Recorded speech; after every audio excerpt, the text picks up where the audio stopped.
a desolate battlefield, strewn with the corpses of fallen warriors, as a horde of monsters had already begun invading the realm. On the other side of the fortress walls, crowd upon crowd of injured, exhausted refugees were collapsed, slumped together in makeshift arrangements. Kaoya called out, "Uncle!"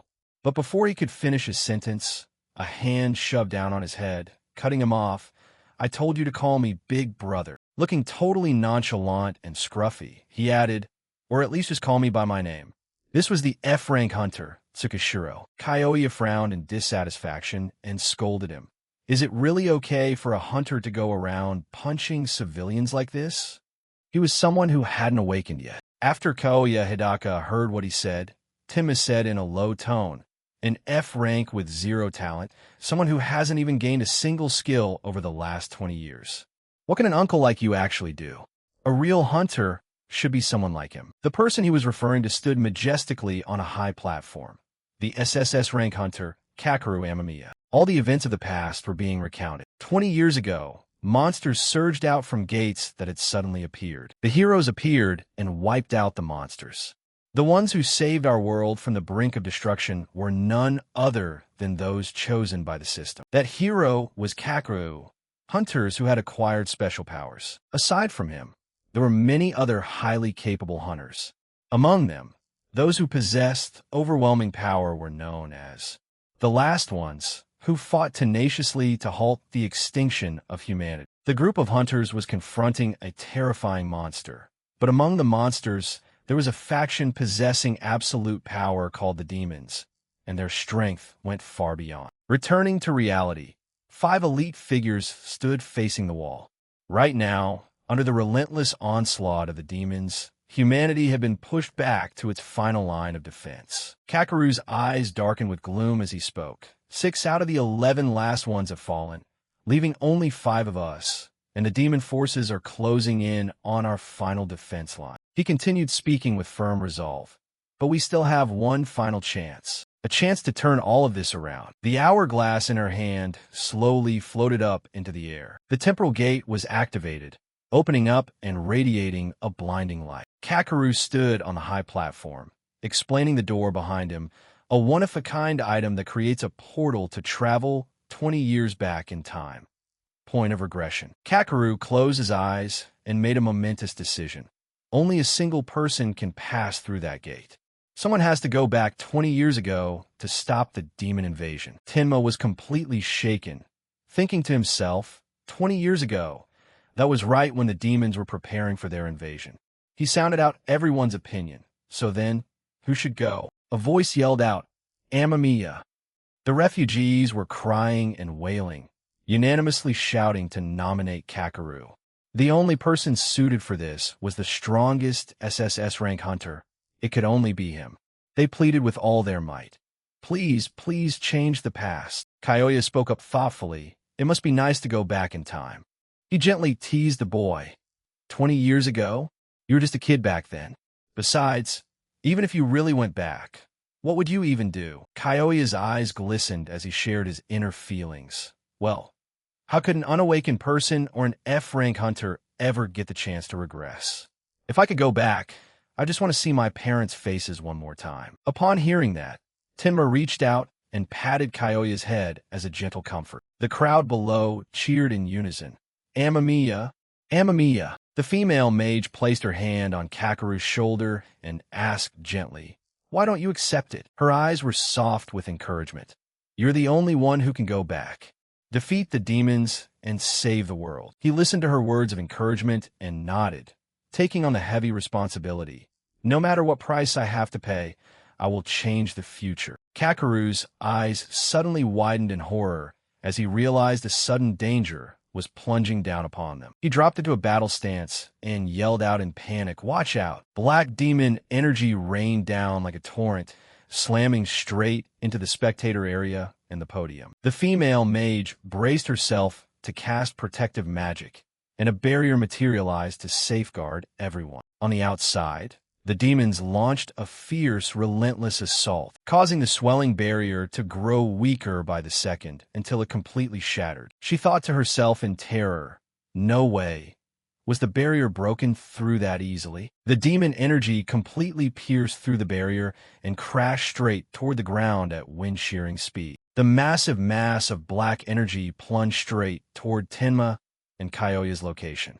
The boy screamed out in panic, "Uncle!" He quickly grabbed Kyoya by the waist from behind, and then put all the strength in both arms into pulling and throwing him away. Kyoya was hurled far out of reach at high speed, completely clear of the danger. With his face drenched in tears, he opened his mouth and screamed out in utter despair. Meanwhile, Tenma flashed a calm, satisfied smile. The black energy struck him directly, triggering a massive explosion. Tenma collapsed to the ground, blood pooling all around him. From a distance, Kyoya's blood-curdling scream echoed out, "Uncle!" Watching him slowly fade away, the boy kept calling out loudly, "Uncle!" Tenma's blurred vision locked onto the small figure running toward him. Even while gasping for his last breaths, he still wore a warm smile and scolded softly, "I told you to call me Big Brother." After being struck by the demon's attack, Tenma was blasted off his feet again, landing right beneath the temporal gate. A system notification window materialized before his eyes, adjusting the temporal distortion. Unique item. Point of regression has been activated. The glowing gate has begun its operation. Target: F-rank Hunter Tsukishiro is regressing 20 years into the past. The gate caused Tenma's body, which was lying collapsed on the ground, to slowly vanish. And then it closed up, creating a massive shockwave. Nothing remained at the scene except bare ruins. Tenma had vanished completely. The female mage stood there dazed, stammering, Who just walked into the point of regression gate?" Kakeru's face went pale, and he uttered in dread, "That's impossible." An emergency system notification window popped up in midair. System has detected a causal distortion, confirming critical error in the target. Deus Ex Machina adjustment protocol will execute in 30 minutes. Tenma faintly opened his eyes, pondering to himself, "Did I really step into the point of regression gate?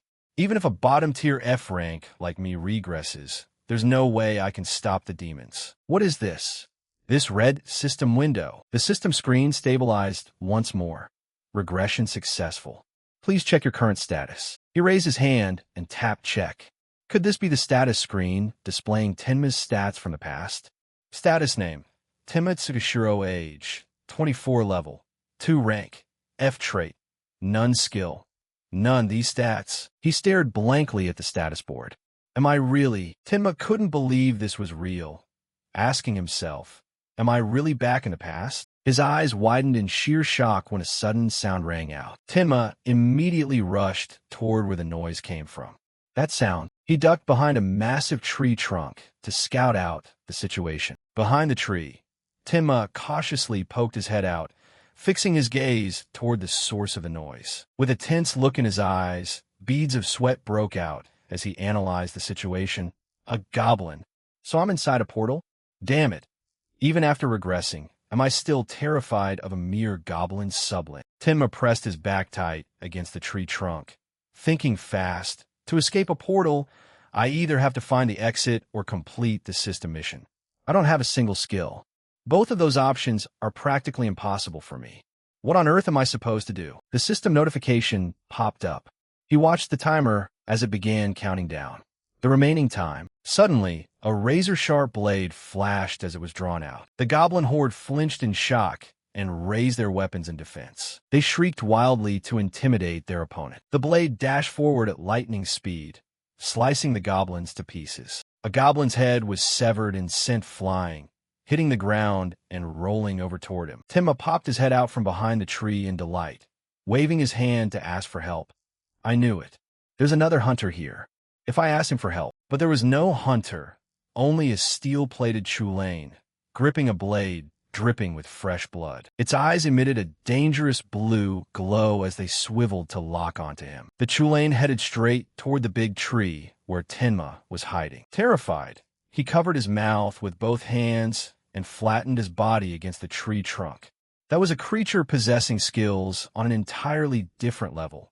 Dual-blade tool chulane. Tenma made his terrified assessment of it. Even among hunters, it was infamous as a named monster. As despair washed over him, he thought, Why would a creature that slaughtered so many hunters be right here? Suddenly, a cry for help cut through his thoughts. Save me! A young hunter was sprinting for his life through the forest, screaming in terror. Something was indiscriminately slaughtering both monsters and hunters alike. The Chulane stood blocking the path right in front of him, radiating a suffocating aura. Cornered, the boy muttered in utter shock. What? The Chulane's hideous face twisted into a sinister grin. It slowly raised a blade high into the air, preparing to land the killing blow. The Chulane held the blood-stained blade high and swung it down, aiming straight for the boy's head. Right at the critical moment, Tima charged out and tackled the hunter out of the way. The Chulane's downward slash sliced right beside his foot. If he had been a second later, both of them would have been dead. Dirt and rocks erupted everywhere from the impact. The young hunter was still in total shock, unable to process what had just happened. Tears welled up in his terrified eyes as his whole body trembled uncontrollably. Tenma grabbed the hunter's hand tightly and yanked him up, preparing to bolt. He took the lead, sprinting desperately through the woods and shouting, "Run!" The spot where the Chulane had been standing collapsed into a crater from a heavy strike. It bared its razor-sharp teeth, letting out a low growl. The two of them continued sprinting blindly through the forest to throw the monster off their trail. Tenma panted heavily and said, "Wait, let me catch my breath for a sec." The boy stopped in his tracks, asking in confusion, more importantly, what was up with that goblin back there? I've never seen anything like that. Tenma cursed himself internally. This pathetic stamina, even after regressing. An F-rank hunter is still just an F-rank hunter. Suddenly, Tenma's eyes went wide, and he looked up at the insignia on the boy's shoulder. He quickly recognized the emblem, the Night Raven Guild. Tenma looked up and asked urgently, "Is that emblem from a Night Raven Guild?" The hunter answered honestly, "Yeah, our guild was supposed to have blockaded this portal." "Wait, what are you doing here?" Sweat poured down his face as he pieced the events together. "No way. This is where the Night Raven Guild incident took place." Tenma recalled the tragic catastrophe of the past. The incident where the Night Raven Guild was completely wiped out by a named monster that suddenly appeared inside a B-rank portal. Even for an anomalous portal, having an entire dispatched rescue team wiped out was completely unprecedented, drawing massive public attention. Either way, we need to get out of here right now. Tenma lifted his head slightly and asked in a rush, "Do you have any spare weapons? Let's escape together." The hunter anxiously opened his virtual inventory and replied, "Yeah, I do." In that case, before he could pull out a weapon, an extraordinarily powerful slash suddenly came hurtling toward them. The hunter was slashed, blood splattering everywhere. His pupils shrinking, Tenma stood frozen in complete horror at the sight. The hunter's blood-soaked arm, severed in the attack, hit the ground. He scrambled up quickly and grabbed the boy's sword. The Chulane swooped down from above at terrifying speed, bringing its blade down with crushing force right toward Tenma. Luckily, he managed to raise his sword just in time to block the deadly strike. The overwhelming gap in sheer power blasted him flying into the distance. Tenma slammed violently into an ancient tree before crashing face first onto the ground. Tenma coughed up blood, cursing in utter helplessness. "Damn it, just one blow and I'm already at death's door." The Chulane's killing intent surged as it dragged its two blades forward, stepping closer. The system warning countdown activated. 5 seconds remaining until Deus Ex Machina is executed. He tilted his head and saw the numbers. Dazed and slipping into consciousness. What on earth are these numbers? I went through all that trouble to come back to the past, only to get taken down in the blink of an eye like this. If it were Amamiya, would the outcome have been different? In just a moment, the Chulane stood looming directly beside him, ready to strike the final blow. Tenma tried to force himself up, blood trickling from his mouth in sheer powerlessness. Because a loser like me was the one who came back. He felt deep regret, tears streaming down his face. Is the final chance to save humanity from the demons going to end as easily as this? Once the countdown reached 0, the red system window displayed a notice. Deus Ex Machina causal protocol executed successfully. The system will fully restore the target's flaws. The system screen slowly shifted from red to blue, stabilizing. The flow of causality has been perfectly adjusted. Obtained EX grade trait. Talentless calibration. Skill acquisition rate increased. Experience points earned multiplied by 100,000x. Timma's eyes widened in total shock. After reading the notification, he was utterly astonished, unable to believe his eyes, asking himself, "What? 100,000 times? Not 100 times, not even 1,000 times." Instead, a rapid sequence of system windows kept popping up. Sustained severe damage. Acquired skill, Endurance Level 1. Received 100,000x EXP for the corresponding skill. Notification windows flooded the space around him rapidly. The final notice popped up.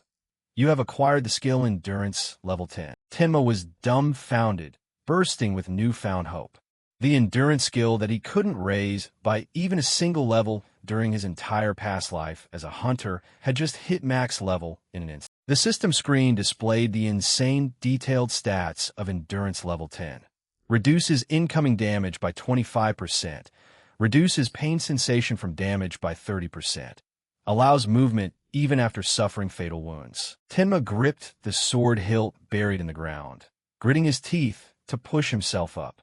My body, it can move. The Chulane was caught off guard, surprised to see he wasn't dead. Tenma braced himself against the sword pressed into the dirt to stabilize his body. The notification window appeared again alongside Tenma's thoughts. Calibration. The flow of causality has been perfectly adjusted. Calibrating for your lack of talent. He smirked, letting out a self-deprecating laugh. You mean the system is auto-rebalancing for an off-the-charts hunter with zero talent? Tenma thought back to the past events. A 100,000x multiplier. Kyoya, I'm sorry I couldn't stay by your side until the very end. You must have been terrified being left all alone, so that one day I can see you again and to change this world that was destroyed by the demons. I'm going to use this 100,000x EXP multiplier to. A gleaming blade was unsheathed at terrifying speed, slicing through the air. He stood up firmly, gripping the sword tightly, his eyes blazing with determination. Change the future. At all costs. The system panel popped up once more. EX grade trait, talentless calibration. Skill acquisition rate is significantly increased too. Experience points earned are multiplied by 100,000x. Tenma muttered as he looked at the system panel. Did I just gain a skill simply by surviving an enemy attack? The skills he could use were also clearly listed on it.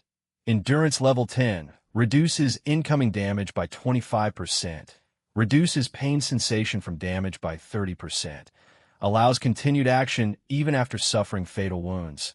And because experience points were multiplied by 100,000 times, it had instantly reached max level. Without needing to overthink it, Tenma reasoned, with this power, I can make it out of here alive. Standing opposite him was Chulane, wearing a savage grin. Without delaying a moment, it lunged forward to attack, wielding blood-soaked weapons in both hands. Tenma gritted his teeth, waiting for it to get close before swinging his blade in response. Spinning around, he swung his sword in a flash, launching a decisive slash that struck down the charging enemy. Right at this moment, a barrage of notifications streamed in.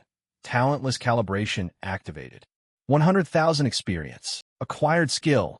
Swordsmanship Level 1. Tenma's eyes widened in sheer astonishment. Acquired skill. Swordsmanship Level 10. Emboldened by his growing power, Tenma targeted Chulane with even greater fervor, his sword path turning increasingly sharp and precise. It quickly staggered through the air, retreating several dozen paces back. Realizing he wasn't easy prey, Chulane began gnashing its teeth in frustration. Meanwhile, the system screen didn't stop there.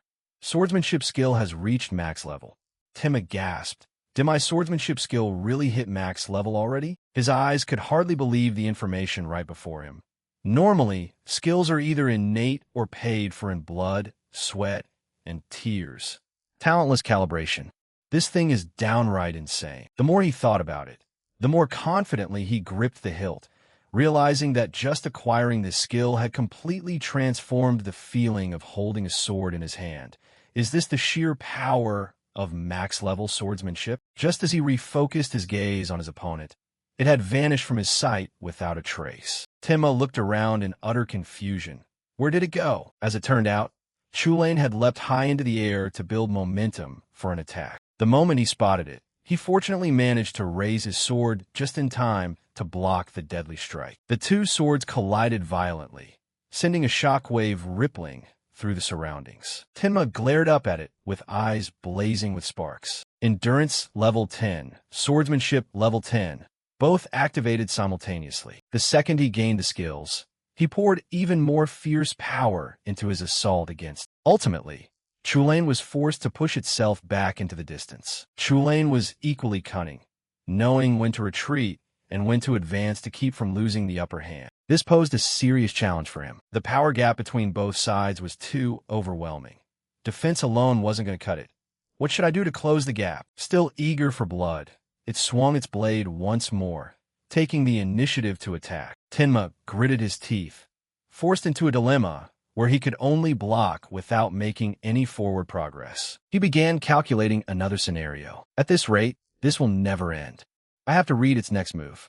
Focus, focus. The system quickly popped up a prompt. Acquired skill, perception level 1. Acquired skill, perception level 3. Perception skill has reached max level. Right at this moment, a strange light began manifesting around his field of vision. As Tenma was swinging his sword, he suddenly froze for a few seconds. His eyes stared forward in disbelief. What is this? My vision suddenly changed. I can see everything. Its trajectory. Tenma let out a subtle, confident smile, swinging his sword in a direction completely different from every time before. I see it now. His sword struck Chulain's blade hard at the most unexpected instant. Unprepared for the blow this time, it was knocked flying backward. It began to fall in a panic, while Tenma was still reeling in shock. So this is the power of the perception skill. I can grasp everything perfectly. The tree behind me, the location of the surrounding trees, even the motion of the leaves swaying in the wind. Perception really is a top-tier skill. Is this the world high-ranking hunters see? As if sensing that something was different about him, this time Chulain grabbed the two blades slung behind its back directly. Its eyes flared brightly, making it obvious it had made up its mind. It leaped into the air to attack, yanked its swords sharply from their scabbards, and dropped into a combat-ready stance. Plunging down from above, its twin blades tore through the air, unleashing a devastating slash. Tenma gritted his teeth and swung his sword with calculated precision. But Chulain's two blades acted like flexible vines, latching firmly onto his sword. He froze in his tracks. An afterimage from its sword arc? Tenma gasped in shock. I can't block all of this. In this split second, he had no choice but to retreat to save his skin. Just one step back away. At the critical juncture, the system screen popped up as his lifeline. Acquired skill, footwork level 1. Acquired skill, footwork level 9. Footwork skill has reached the maximum level of 10. Even though he had calculated his retreat, the incoming strike was too powerful. Amidst the thick cloud of smoke and fire, Tenma was knocked back several dozen paces. He exhaled heavily, muttering, I didn't mean to leap back this far. From a distance, it grew visibly annoyed at its failure to finish off its enemy. Having just acquired the new skill, Tenma felt a distinct change. My legs feel so light. Right at that moment, he made his move as swordsmanship level 10 and footwork level 10 activated at the same time. I can do this. Caught off guard by the sudden attack, Chulain couldn't react in time, leaving one side of its face wounded. Even after he completed the flawless slash, it still stood there dazed. It glared back at him in sheer annoyance. Tenma raised his eyebrows with a taunting smirk. How do you like that? He had successfully taken the first step in provoking Chulain. Rage caused the entire edge of the forest to be engulfed in dust and smoke. The two sides charged at each other, trading blows back and forth as equals. It roared loudly, baring its bizarre fangs and claws. The battle grew increasingly fierce, causing heaven and earth to sway under the surge of their combined energy. Together, they unleashed an earth-shattering shockwave that reverberated through the mountain forest. On the other side, standing before a magic gate, was a girl. Yuna let out a weary sigh, her thumb practically wearing through her phone screen from tapping it so much. Honestly, what kind of idiot gets stuck inside an F-rank portal anyway? I bet it's nothing major. C-rank Hunter Yuna Shirogane. But the person on the other end of the line merely replied politely, "They've exceeded the time limit." According to association protocol, Yuna sighed even deeper in exasperation. Talking to you is like talking to a brick wall. Fine, I get it. The phone call finally ended in frustration. The screen quickly displayed the data Yuna requested. She began looking into the situation. The association sent a rescue request because they exceeded the time limit for clearing the gate, but a completely ordinary F-rank portal, a mediocre rookie guild. After checking the information, Yuna stretched her arms. I'm sure they're just partying in there. She then activated teleportation level 2, stepping inside the F-rank portal. But the moment she entered, her eyes froze. The scene inside was completely different from what Yuna had imagined. The landscape was in utter disarray. Goblins lay scattered all around, none of them showing any signs of life. They really went wild right at the entrance. Yuna hurriedly ran deeper inside, shouting loudly, "Is anyone from the Night Raven Guild here? Where's everyone?" But the view ahead caused Yuna to freeze in her tracks. What on earth is this? Trees were knocked over everywhere, as if a terrifying localized earthquake had just occurred here. Yuna had never imagined such a scenario. There's no way a battle of this scale could happen inside an F-rank portal. Something is wrong. But the further forward she went, the more baffled she became. It was the Chulane, covered in wounds with one arm completely severed from its body, yet still standing firm. On the other side, Tenma was in no better shape. Sensing someone approaching, it glanced over with a bizarre glare. Yuna stopped dead, sensing the terrifying energy radiating from it. She grew far more alert. What's with this aura? Is that really a goblin? I can't believe I'm actually trembling. It let out a few growls before introducing itself out loud. My name is Ku Chulin. This debt. Yuna swallowed hard, gasping for breath. A goblin that can speak human language? It rasped menacingly. Remember this well. I will definitely pay it back. After that, Chulane drew its blade, threw down a smoke screen, and vanished. By the time the smoke completely cleared, its figure was nowhere to be seen. Yuna still couldn't make sense of what was happening inside this gate. What in the world is going on here? Having pushed himself to the absolute limit, Tenma finally collapsed to the ground. She rushed over to check on him. "Hey, are you all right? I'm with the rescue team sent by the Hunter Association. You're with the Night Raven Guild, right? Where's everyone else? You're severely injured. And what was up with that goblin just now? Hang in there." His voice was a faint whisper without sound, his hazy eyes slowly closing tight. "I'm your savior." Before passing out completely, Tenma managed one last instruction. "Don't you forget that." With that, he collapsed onto the ground as if his last bit of strength had run out. Yuna finally managed to carry Tenma out of the portal, but she was burdened with a much bigger worry. How on earth am I supposed to report this? Half-closed eyes slowly opened. The surrounding view of the room gradually came into focus, revealing the entire ceiling right before him. Tenma had finally regained consciousness. He walked over to the window, pulled back the curtains, and looked outside while silently wondering, where is this right now? A notification panel appeared right in front of Tenma. As he read it, his eyes widened in thought. That actually happened. In my past life, I didn't have a single skill. Yet now, I've gained all these level 10 skills after just one fight. Own skills list. Swordsmanship level 10, strength level 10, perception level 10, footwork level 10, martial arts level 10, agility level 10, 2 other skills. That battle wasn't a dream. Tenma continued reading through the next sections of the status screen.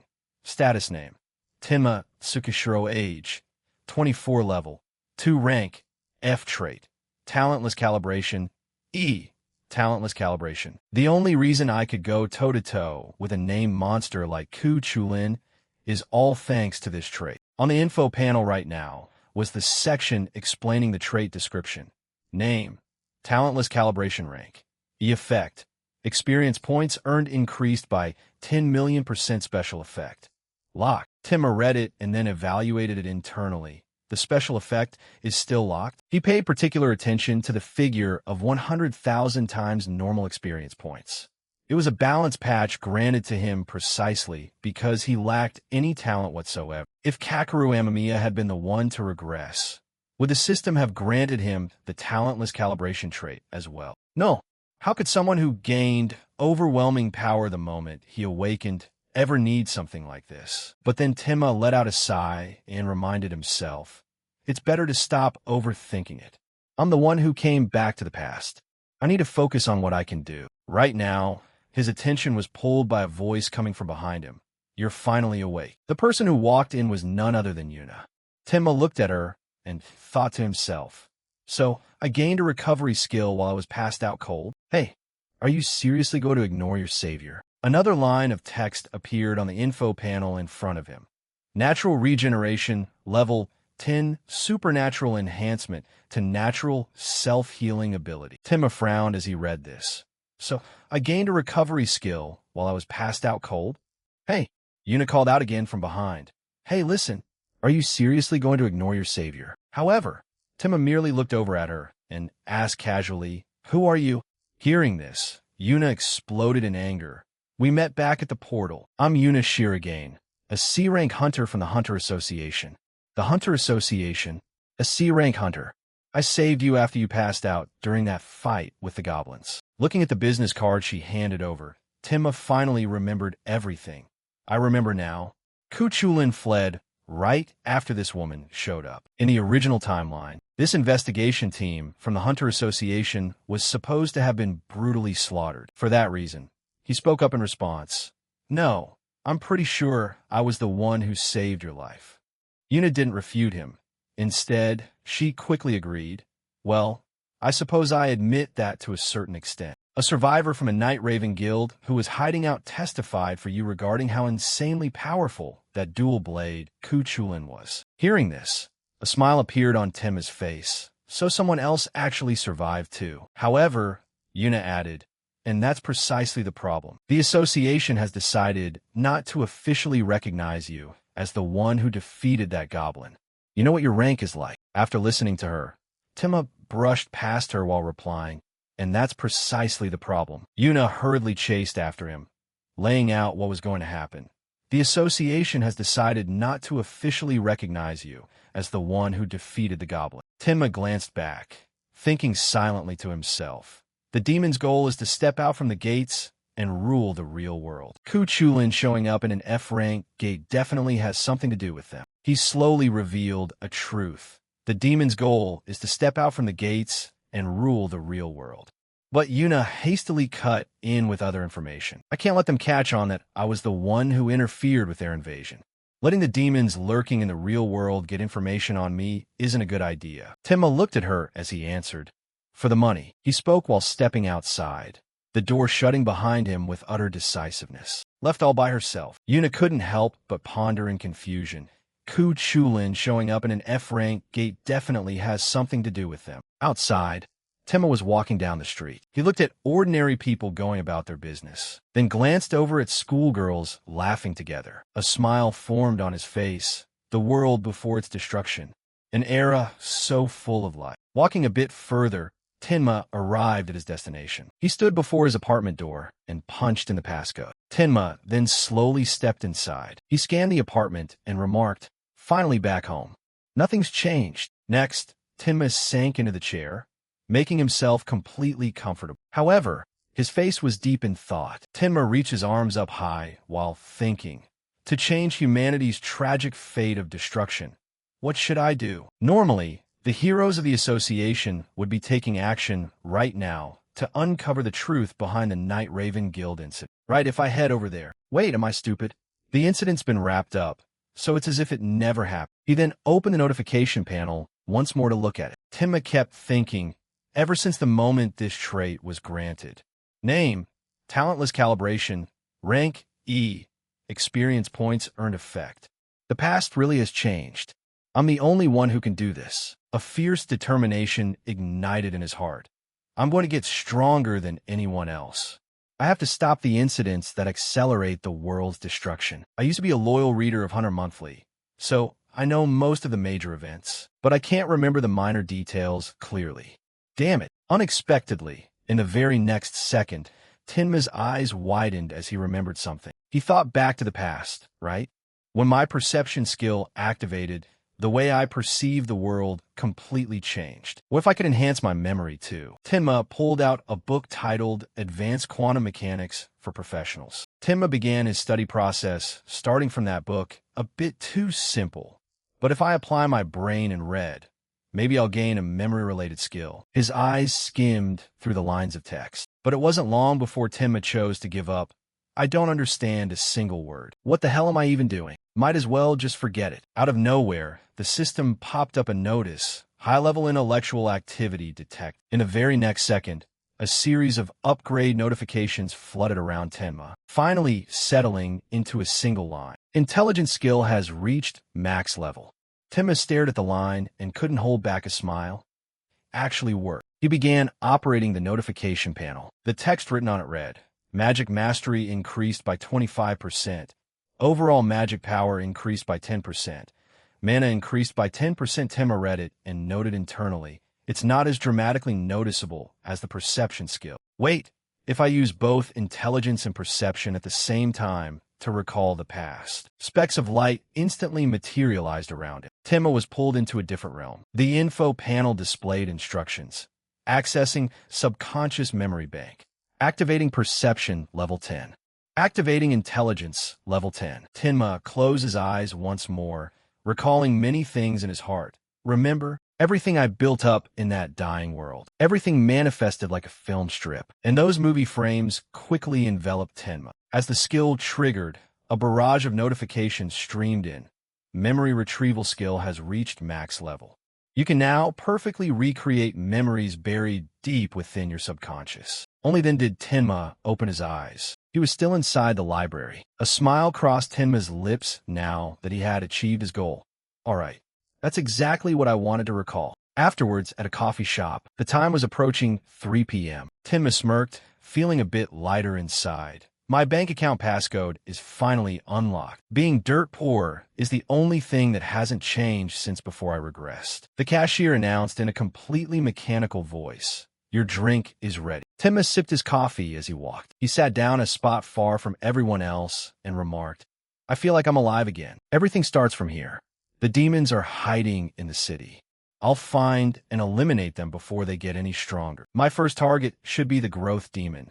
The first one to reveal itself to humanity. As his mind wandered, his phone suddenly rang. Tenma picked it up with a look of confusion. Hiroki Gondo?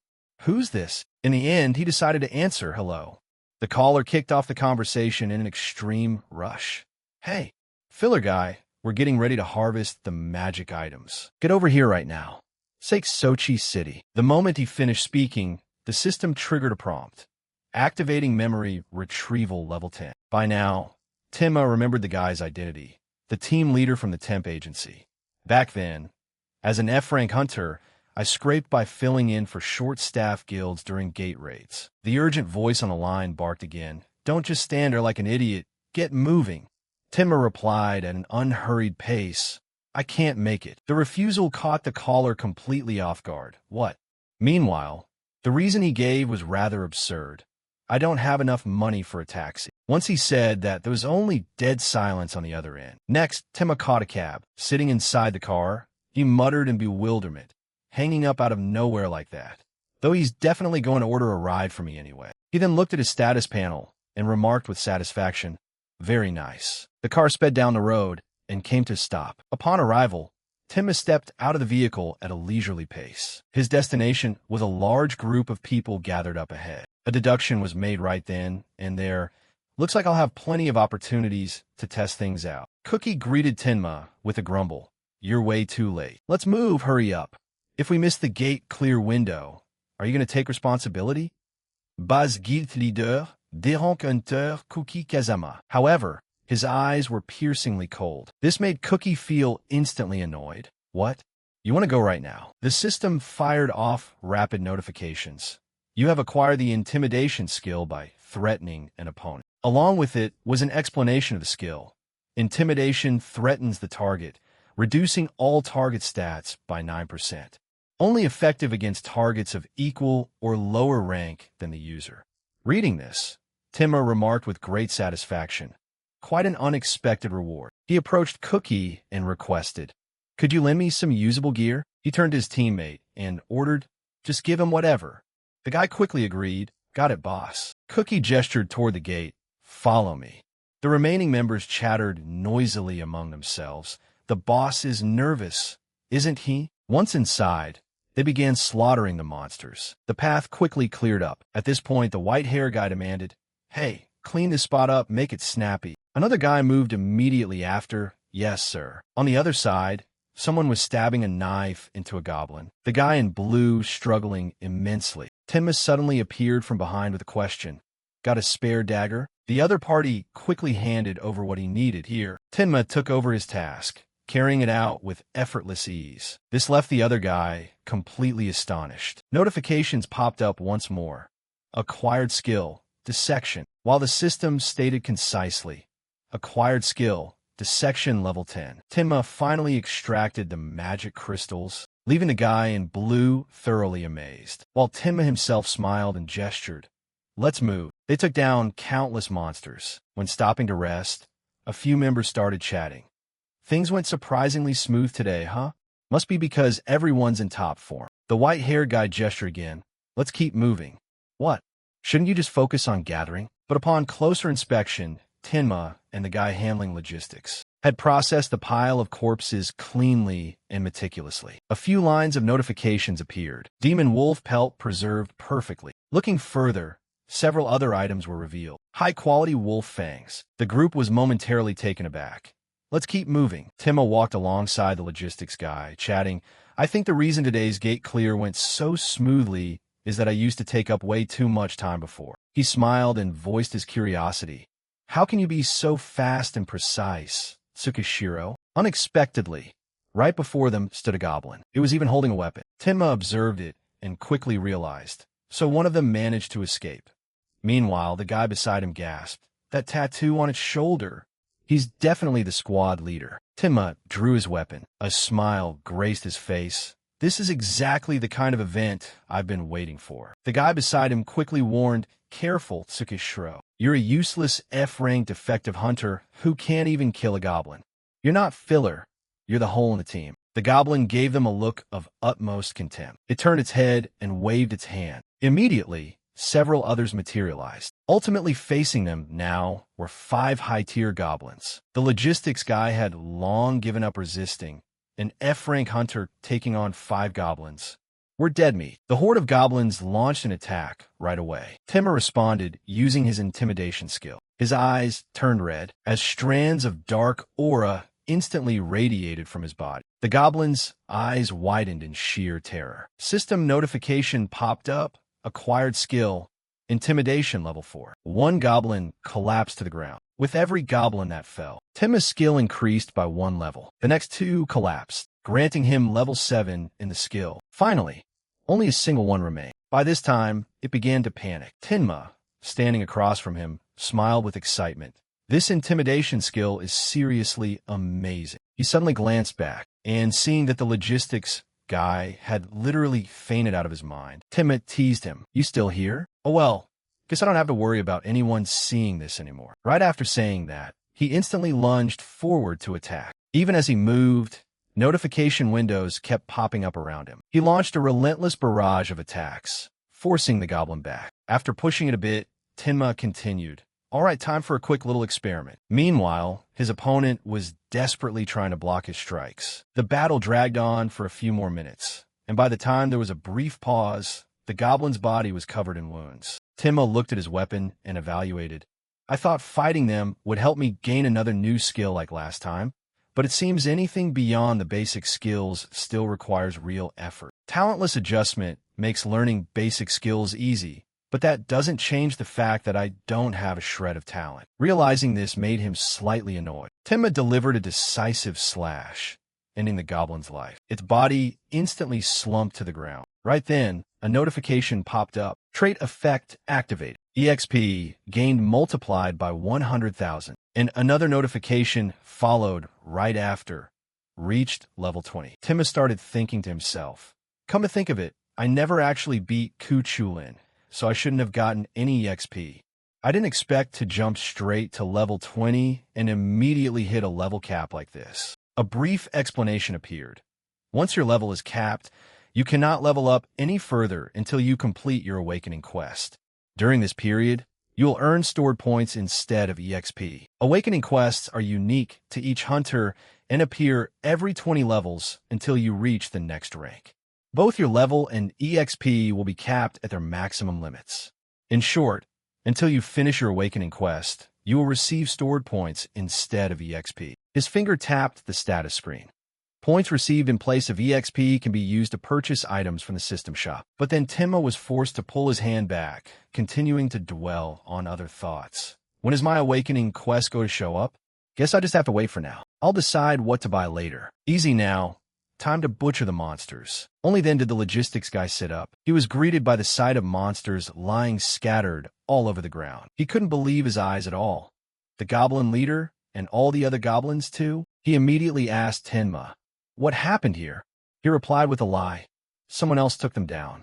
Let's start butchering." The two of them diligently butchered the monster corpses. Throughout the entire process, Timma kept a close eye on his companion. Once he was sure the guy wasn't looking, he opened his status screen. The displayed information was detailed. Status name: Timma Tsukishiro. Age: 24. Level: 20. Capped. Rank: F. Trait: Talentless Adjustment. E. Skills: Swordsmanship LV 10, Strength LV 10, Perception LV 10, Footwork LV 10, Martial Arts LV 10, Agility LV 10, Natural Recovery LV 10, Endurance LV 10, Memory Recall LV 10, Intelligence LV 10, Butchery LV 10, Intimidation LV 10. But Timma himself focused on one specific line. Level 20, Cap. Reading this, he thought to himself, my awakening quest still hasn't popped up. If I want to keep training while hunting monsters, I can't just sit around idly waiting like this. Another line of text appeared from the system. You have reached the maximum level for F rank, level 20. The difficulty of the awakening quest will increase. The rewards. Timma grew more and more confused. The difficulty is increasing? What is that supposed to mean? But then his eyes widened. This is, along with a came a remark, this is bad. Meanwhile, the logistics guy behind him was watching too. Seeing Timma's expression, he thought, awesome. The difficulty of the awakening quest had increased. He remarked in utter confusion. Is this guy a necrophile? The information on the notice board read, the difficulty of the awakening quest has increased. Reward: Trait Evolution, Incompetence Adjustment, Limit Break, 1. Skill Learning Difficulty and Success Rate significantly increased. 2. EXP Gain times 100, 000. 3. Max Skill Level Cap of LV, 10 removed. All stats increased by 1.2x. 4. Special items will be provided when the Awakening quest begins. 5. System Shop evolves into the Causal Reversal Shop. Reading up to here, Timma was a bit puzzled. Trait Evolution. Limit Break. This isn't a normal Awakening quest. Limit Break quest completion rewards. Max level of all skills +1. Stats gained per level times 1.2. Unlock Causal Reversal Shop. The max level of all skills increases by 1, plus stats are boosted by 1.2 times. And there's the shop evolution too. If I rank up to D rank, my strength is going to skyrocket. If things go according to the previous timeline, the objective is to kill a demon. Over the next 3 days, I have to defeat the demon emerging from a specific gate. Horrifying memories of his past life flooded back. The entity that would later become a Legion commander and trample humanity, the Growth Demon. A Legion commander, a being that commands armies of demons. Next, Timma's attention settled on the stat box beside it. What's this little blue window? The logistics guy asked curiously. Tsukishiro, aren't you going home? Timma replied in a few short words, I'm leaving right now. But he just kept staring at the notification in front of him. Due to the effect of incompetence adjustment, items will be provided for the Awakening quest. You have received a special rare weapon box. Timma muttered in his mind. A rare weapon? His hand quickly tapped the mysterious box. A bright light instantly burst forth. In Timma's hand was a weapon, accompanied by a notification message. You have obtained the special sword, Soul Hunter, rare. After some time, Their group finally made it outside. The logistics guy waved goodbye. Guild leader, I'll be heading off for today. Cookie replied extremely politely. Thanks for your hard work today. He smiled in satisfaction. Thoughts ran through Tenma's mind again. He looked at the balance update displayed on his phone, then raised his question to Cookie. I was supposed to get paid daily by the agency, wasn't I? Besides, shouldn't the amount be 35,000 yen? He smiled and explained, I sent the agency's cut separately. Just consider the rest a bonus for your hard work. The person beside him quickly added, thanks to you, everything went smoothly today. This is just a small token of my appreciation. After that, they took their leave. See you later. Left by himself, Tenma silently evaluated everything. I used to think this world was just a chaotic pile of trash, but the moment my stats went up, people actually started recognizing me. Restive hand resting on his stomach, he muttered, I completely forgot how starving I am. Just got paid, so maybe I should grab something to eat? His phone screen showed bank notification messages. 4,500 yen has been transferred to your account. Cameo talk, Gondo Hiroki. I deducted the taxi fare. Only 4,500 yen? That absolute bastard. Night quickly fell over the city. Tenma was holding a head of broccoli in his hand. His face wore an expression of total satisfaction. The aroma of fresh ingredients. Before the apocalypse, fresh produce was something I wouldn't even dare dream of seeing. But as Tenma looked to the side, he spotted a girl. Yuna was also a bit surprised. Tsukishiro? Tenma thought to himself. Shirogane from the Hunter Association? Did the association order you to tail me? Yuna explained angrily. I'm just out grocery shopping. What kind of sneaky business are you doing with that broccoli anyway? His answer was dead simple. Just enjoying the smell of fresh broccoli. Hearing this, her face froze, right? Someone definitely needs to keep an eye on this guy. Tenma observed her and quietly assessed. Come to think of it, she looks familiar. At the same time, he activated his skill. Memory recall, skill LV 10. Very quickly, he pieced it together. Tenma spoke up immediately. Do you have an older sister? Named Yuki Shirogane. Yuna was taken aback. How do you know about my sister? To describe that person, Tenma could sum it up in a few brief words. How could I not know? One of the final 11, the infinite archer, Yuki Shirogane. She used to be humanity's ray of hope, nicknamed the Goblin Slayer. I heard that in my past life, she lost her younger sister to the goblins. Who would have thought that sister was actually Yuna Shirogane? Since I saved her during the Night Raven Guild incident in this lifetime, it seems she won't become the Goblin Slayer after all. Meanwhile, Shirogane kept pressing him. Hey, how do you know about my sister? Tenma gave a brief explanation. Because she's really pretty. She couldn't help but feel bewildered upon hearing that. So what? Right then, he added, you two look a lot alike. Shirogane felt embarrassed by his words. Why are you randomly complimenting me like that? Tenma let out a smile and thought. I heard she can use spatial teleportation. I might need that ability for the fight against the growth demon. Then he made a request. Give me your phone number. Yuna was completely caught off guard. My phone number? What for? Tenma pressed on. You don't want to give it to me? She was so embarrassed her entire face turned bright red. It's not that I don't want to, but there's a proper order to these things. However, Tenma's true motive was ridiculously straightforward. I need you to pay back the debt for saving your life last time. What the heck were you thinking? Yuna's mood instantly plummeted, turning straight into anger. Seriously? She snatched the phone right out of his hand, then slammed her number in so violently that Tenma had to warn her, Hey, done with it. Yuna threw the phone back to Tenma and stormed off, her anger far from extinguished. How dare you make a fool out of me like that? The next day, Tenma went out early. It should be around here. The rare weapon I got yesterday. It has 30 attack power, 3 times stronger than my old iron sword. He read the item stats displayed underneath and made a comment. Super rare, 1 rank higher than rare. But a good weapon alone isn't enough to face the upcoming growth demon. I need to learn stronger swordsmanship skills. If you want to learn how to cook, you find a chef. So what if you want to learn swordsmanship? Tenma looked at his destination, making up his mind. You have to find a swordsman. Arriving at the front door, he spoke up. Excuse me, is anyone here? Tenma slowly stepped inside.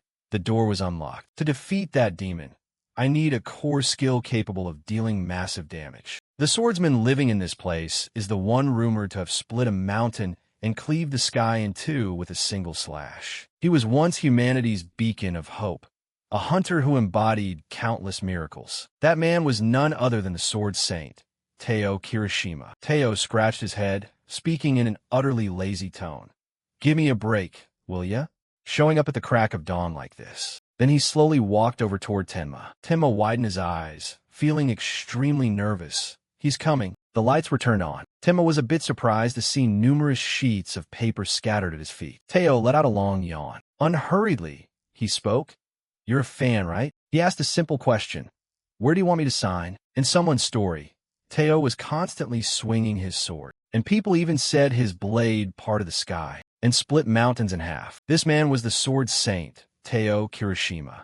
His strength, if nothing else, was undeniably flawless. But the man in my memory, present-day Teo, laughed as he spoke. You want my autograph? He declared with sheer excitement. Of course you do, because I'm the guy who's going to save this world. Back then, Tenma had been chugging beer while thinking to himself. So this is the sword saint? He's even worse than the rumors. Not long after, rumors spread that the sword saint had passed away. The cause of death remained unknown, but the demons certainly wouldn't have left humanity's hope alone. Back to the present, Teo was still alive. You want me to sign your back? Tenma observed him and quietly noted, he was just like this when he was young. But right now, no one should be able to recognize me yet. I'm hoping to receive guidance from you, sir. This request was entirely outside his expectations. Say what? Teo put his arm around Tenma's shoulders, firing off questions nonstop. You want to be my disciple? You should have just said so from the start. All this noise made Tenma feel utterly uncomfortable. Maybe I should just leave. After that, he was left sitting alone on the chair. Teo returned with a cup of tea in hand. I haven't thought about anything other than signing autographs for the past whole month. I don't even know when I ended up like this. By the way, how did you find me here? I've only registered as a hunter and haven't even taken any quests yet. He suddenly turned serious as he continued. This man's attitude made Tenma incredibly tense as well. However, Teo burst into a smile. He declared with extreme enthusiasm, I bet you saw my technique during the evaluation exam and fell in love with it at first sight, didn't you? After saying that, Teo burst out laughing. Tenma looked at him and replied, Yes, that's correct. I'm a hunter too, so I was hoping you could teach me one of your skills, Mr. Kirishima. Hearing this, Teo got it. So you really are a fan of mine? In that case, I'll grant you a huge favor. Which skill do you want to learn? Meanwhile, Tenma's mind drifted back to their very first encounter. That day, when we randomly met for the first time at a tavern, the sword saint, who was completely wasted back then, told me this. At that time, Teo had shared sincerely. It's simple. Anyone can learn it. And it's the technique that serves as the foundation for everything. Tenma looked at him and asked back, What kind of technique is it? Teo pointed at Tenma and continued, You really don't know? It's you know. The answer given was linear slash. Teo couldn't believe his ears. He wants to learn that. Tenma simply asked one more time, Will you teach me? He got up from his seat and walked toward the swords. Teo handed one to Tenma with a request. Give it a hold. Hesitating, he slowly reached his hand out toward it. But before Tenma could even touch the sword, Teo pulled it back. Hopeless. You don't have an ounce of talent. He was completely baffled. I didn't even get a chance to hold the sword yet. Teo kept waving Tenma off as he explained, When you reach my level, you can just tell a glance. Give up on the path of the sword. The next argument he brought up was, How would you know if I haven't even tried? At this point, Teo could only let out a heavy sigh. He decided to hand the sword over to Tenma. Here, take it. However, right after that, Teo himself was caught completely off guard. A notification window popped up beside Tenma. The effect of swordsmanship skill level 10 has been activated. Teo muttered in total disbelief. No way. Meanwhile, Tenma pressed on with his question. Do you still think I'm not qualified? Teo was observing him, questioning in his mind. The way he holds the sword, his breathing pattern, even his normal posture. No matter how you look at it, he doesn't seem to have a shred of talent. Yet the moment he gripped that blade, his entire stance completely shifted. Thinking up to this point, he finally suggested, "Follow me." They walked over to an area with 3 tree trunks. Teo picked up a sword and began demonstrating. "First, I'll demonstrate it for you. It's still just an incomplete level 9 skill, but consider this a special fan service." After saying that, Teo took a deep breath in, the hand gripping his sword raised high, and he delivered a decisive downward slash. The piece of wood was instantly sliced in two. Teo handed the sword to Tenma and instructed, "Now you give it a try." He also took a slow breath in, raised the hand holding the sword high, and then slashed down with full force. Teo immediately shook his head. Knew it. He doesn't have an ounce of talent at all. To think he has the swordsmanship skill, yet can't even pull off a simple linear slash. Meanwhile, Tenma kept swinging the sword continuously. The more he watched, the more disappointed he grew. At this rate, it'll take him 10 years just to learn it. And this isn't even some high-tier technique to begin with. After a while, Tenma wondered, is there really no other way to explain it? Teo furrowed his brows, thinking silently to himself. If he weren't my fan, I would have kicked him out long ago. When you raise the sword, make it connect with the sky. When you swing down, imagine connecting heaven and earth. Focus entirely on keeping the slash completely straight. Tenma listened to it all and replied simply, "I got it." Then he continued to swing the sword. Teo watched and gave a dismal assessment. "It really is hopeless. I think we should call it a day here." Who would have thought the very next slash delivered was even more flawless than before? Teo's attention was instantly drawn in. That shouldn't be possible. This sound, Tenma unleashed a slash, producing a blinding blue light. Teo couldn't believe his eyes. What on earth am I looking at? Is his sword trajectory getting sharper? His jaw dropped, utterly blown away. This is absolutely unreal. Cracks began appearing on the wood, and then it split completely in two. Only then did Tenma stop. He turned to Teo and asked, "Is this the feeling?" "Sir," he responded with a touch of surprise. "Color me impressed. I take back what I said earlier about you having no talent. But if we're talking about a true linear slash, you have to slice through 4 logs in a row, not just one." Tenma stepped forward with a declaration. "I'll give a shot." Meanwhile, Teo kept rambling on. "No matter how much sword talent you have, this is completely impossible. Go ahead and try." He froze right after that, because Tenma was already standing in front of all 4 logs, slowly raising the sword in his hand high into the air. Teo's eyes went wide, unable to believe what was unfolding. No way. The slash was delivered with utmost decisiveness. All 4 logs snapped in half simultaneously. Along with it came a notification window. Obtained active skill linear / level 1. Due to the limit break effect of talentless adjustment, EXP gained is multiplied by 100,000. Obtained skill linear / level 10. Teo was so terrified by the sheer power of that slash that he collapsed to the ground. He couldn't believe his eyes. How on earth could something like this? Tenma merely curled his lips into a smile. Evening had already settled in. In another place, a door was being opened. Yuna stepped out, holding grocery bags in both hands. She set the items down and called out, "I'm home, sis." Yuki quickly responded, "I told you not to use spatial teleportation recklessly. What if you can't use it when you actually need it?" Silver Guild, XX rank hunter. Yuki Shurigain wasn't scared in the slightest, playfully replying, I know. Yuki looked at her and asked curiously, "More importantly, what's up with you? Your face is bright red." Getting caught red-handed, Yuna shyly dodged the topic. "What are you talking about?" Her sister continued observing. "You look completely different from your usual self. Did something happen outside?" Yuna set her glasses on the table and added, "It's nothing special, really. More importantly, sis, do you know someone named Tenma Tsukishiro?" Hearing that name, Yuki quickly replied, "Nope. Never heard that name before." Yuna immediately turned her head away, having no intention of revealing anything further. "Really? I see." Her sister watched her with a curious look. "Did you eat something strange?" Once back in her room, Yuna immediately pulled out her phone. She started deluding herself. "So he brought up my sister on purpose just to get my number? Tenma Tsukishiro. He's a bit quirky, but he actually doesn't look too bad." Her sister kept teasing her upon seeing Yuna hiding under the blanket. "You're way too easy to read." "So who is he?" Yuna shyly explained. "He's the guy who helped me out the other day." Yuki asked further, "And then?" Yuna sat up while explaining. Honestly, it's no big deal. He just asked for my phone number. Yuki lovingly patted her head while giving advice. I see. If things go well, make sure to introduce him to me. She obediently replied, okay. Next, Yuki added another announcement. Starting tomorrow, the guild is raiding a large-scale gate, so I'll be gone for a few days. The gates have been acting weird lately, so don't get involved in any dangerous work with the association. Yuna replied softly to her sister. I know. You're being way too protective. Yuki then headed outside the room. Left behind once more, Yuna stared intently at her phone. There was only a single name on her mind right now.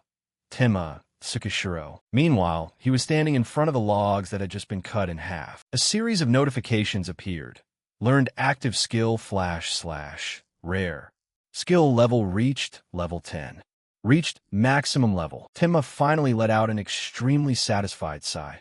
I did it. It was a bit tricky to get the hang of it, but once you figure out the trick, the EXP gained gets multiplied by 100,000. So that's how it works. He turned around and continued. Thank you so much. Thanks to you. However, Teo was muttering once again. Tenma stepped closer to him in confusion. What's wrong? Teo kept pleading. Please, just one more time. Show me again. I still don't get how you pull that off. Even I've never reached level 10. How could you do it after just a few tries? This information was completely beyond Tenma's expectations. No way.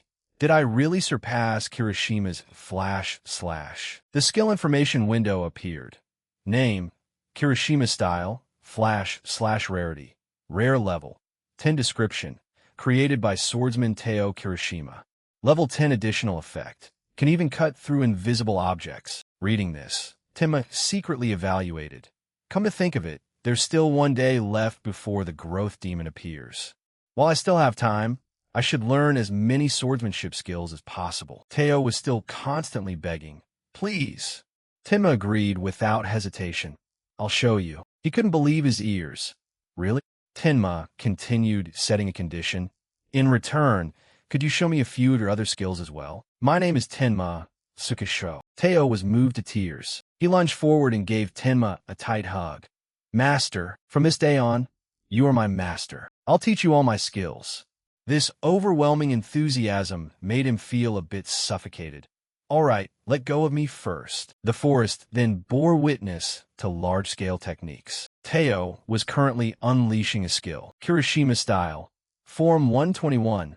Aura burst /. He hurled a massive fireball and landed back on the ground while leaving an explosion in his wake. Teo then turned to Tenma and asked, Did you get the hang of it, master? However, Tenma's face was already drenched in sweat. Damn it, I can't even keep up with him. Judging by the Sword Saint's personality, / was truly an exception. Forget copying it. I don't even understand the theory behind this skill. Even with talentless adjustment, it doesn't change the fact that I don't have an ounce of talent. His body was enveloped by the effect of his trait skill. Tenma slowly suggested, Let's call a day. Teo asked back, feeling a bit disappointed. You're leaving already? Tenma gave a brief explanation. I have other matters to attend to. I'm really looking forward to seeing your completed //. He answered seriously as well. That's right. I still have a long way to go. Besides, even though I got my hunter license, I never intended to become a real hunter. But after meeting you, Master, I changed my mind. I'm going to become a true hunter. Seeing Teo's determination, Tenma could only cheer him on. Do your best. Over at a certain white building, items were laid out on the table. Perfectly preserved monster wolf hide, high-quality wolf fangs. It's rare to come across materials of this quality. The shop owner observed their condition and remarked, Did you learn the butchery skill? Tenma explained briefly. My livelihood depends on it. Right then, he added further. High-quality materials yield additional effects when crafting gear. If you get any more, bring them to me, and I'll give you a good price. A system notification appeared. Low-grade leather armor slot. Leg armor, shoulder armor, gloves, chest armor rarity. Common quality, F effect, defense +6. Tenma thought silently to himself. A good price? Sounds hilarious. Even if it's just beginner gear, having it versus not having it makes a world of difference. All right, one last thing to do. A call came through on someone's phone. The person picked up almost immediately. Yuna answered with a flustered tone. Hello. Tenma spoke on the other end of the line. Is this Miss Shirogane? I have something to tell you. Do you have a moment? She instantly grew alert. He has something to tell me? Is it something important? I'm a bit busy right now. Should I just keep him waiting for a bit? Tenma revealed his objective was about an abnormal gait. Yuna couldn't help but feel disappointed, her mask dropping right onto the floor. She reacted in anger. What did you say? The info panel was displayed right in front of Tenma. Limit break quest, F-rank objective. Defeated demon completion reward. Increase max level of all skills to 20. Increase gross stat multiplier per level to 1.2x. Unlock karma reversal shop. He stood looking outside while thinking, I'm ready. Tenma's face showed no emotion. The participants quickly gathered together. Sorry I'm late. Have you been waiting long? No, not really. Yuna asked as she walked. Are you sure that information is reliable? Tenma answered her softly. You'll see once we get there. Yuna let out a breath upon hearing that. An abnormal gate? What rank gate are we heading to today? The Blue Horse Guild submitted a subjugation request, so we'll be going with them. Then Yuna slowly added, and one more thing. Tenma looked over curiously, but she suddenly got angry and picked up her pace, walking ahead. Come on, let's go. This behavior left Tenma completely baffled. Wait a second. Two members were already waiting, watching them. Just in time as the gate opened, my dumb Saki, Roma Guild, D-rank hunter. Taiga Sejima, Roma Guild, D-rank hunter. Yuna stepped closer and introduced herself. I'm Yuna Shirogane from the Hunter Association. The other person quickly replied, Nice to meet you. Ingmai Dum Saki. They were curious about Tenma's identity. As for the guy beside her, Yuna smiled and explained, He's here to provide support if anything unusual happens inside the gate. Taiga crossed his arms and reminded them, I'm Taiga Sejima, the guild leader. I don't know the details, but let's make this quick and leave as soon as we're done. Yuna couldn't help but feel annoyed. Yes, I understand. Tenma observed them and thought, he didn't even bother acknowledging my presence. According to the original storyline, everyone here was supposed to be slaughtered by the demon. Taiga glared at him, barking out, What's your problem? Got something to say. Feeling pressured by the man, Tenma hurriedly denied it. No, nothing. He turned his head and demanded, Then shut up and follow us. Right then, Yuna whispered in his ear, This is exactly why I can't stand guilds. They treat the association like the enemy. They slowly stepped inside. Unexpectedly, Yuna suddenly added another sentence. Hold on a second.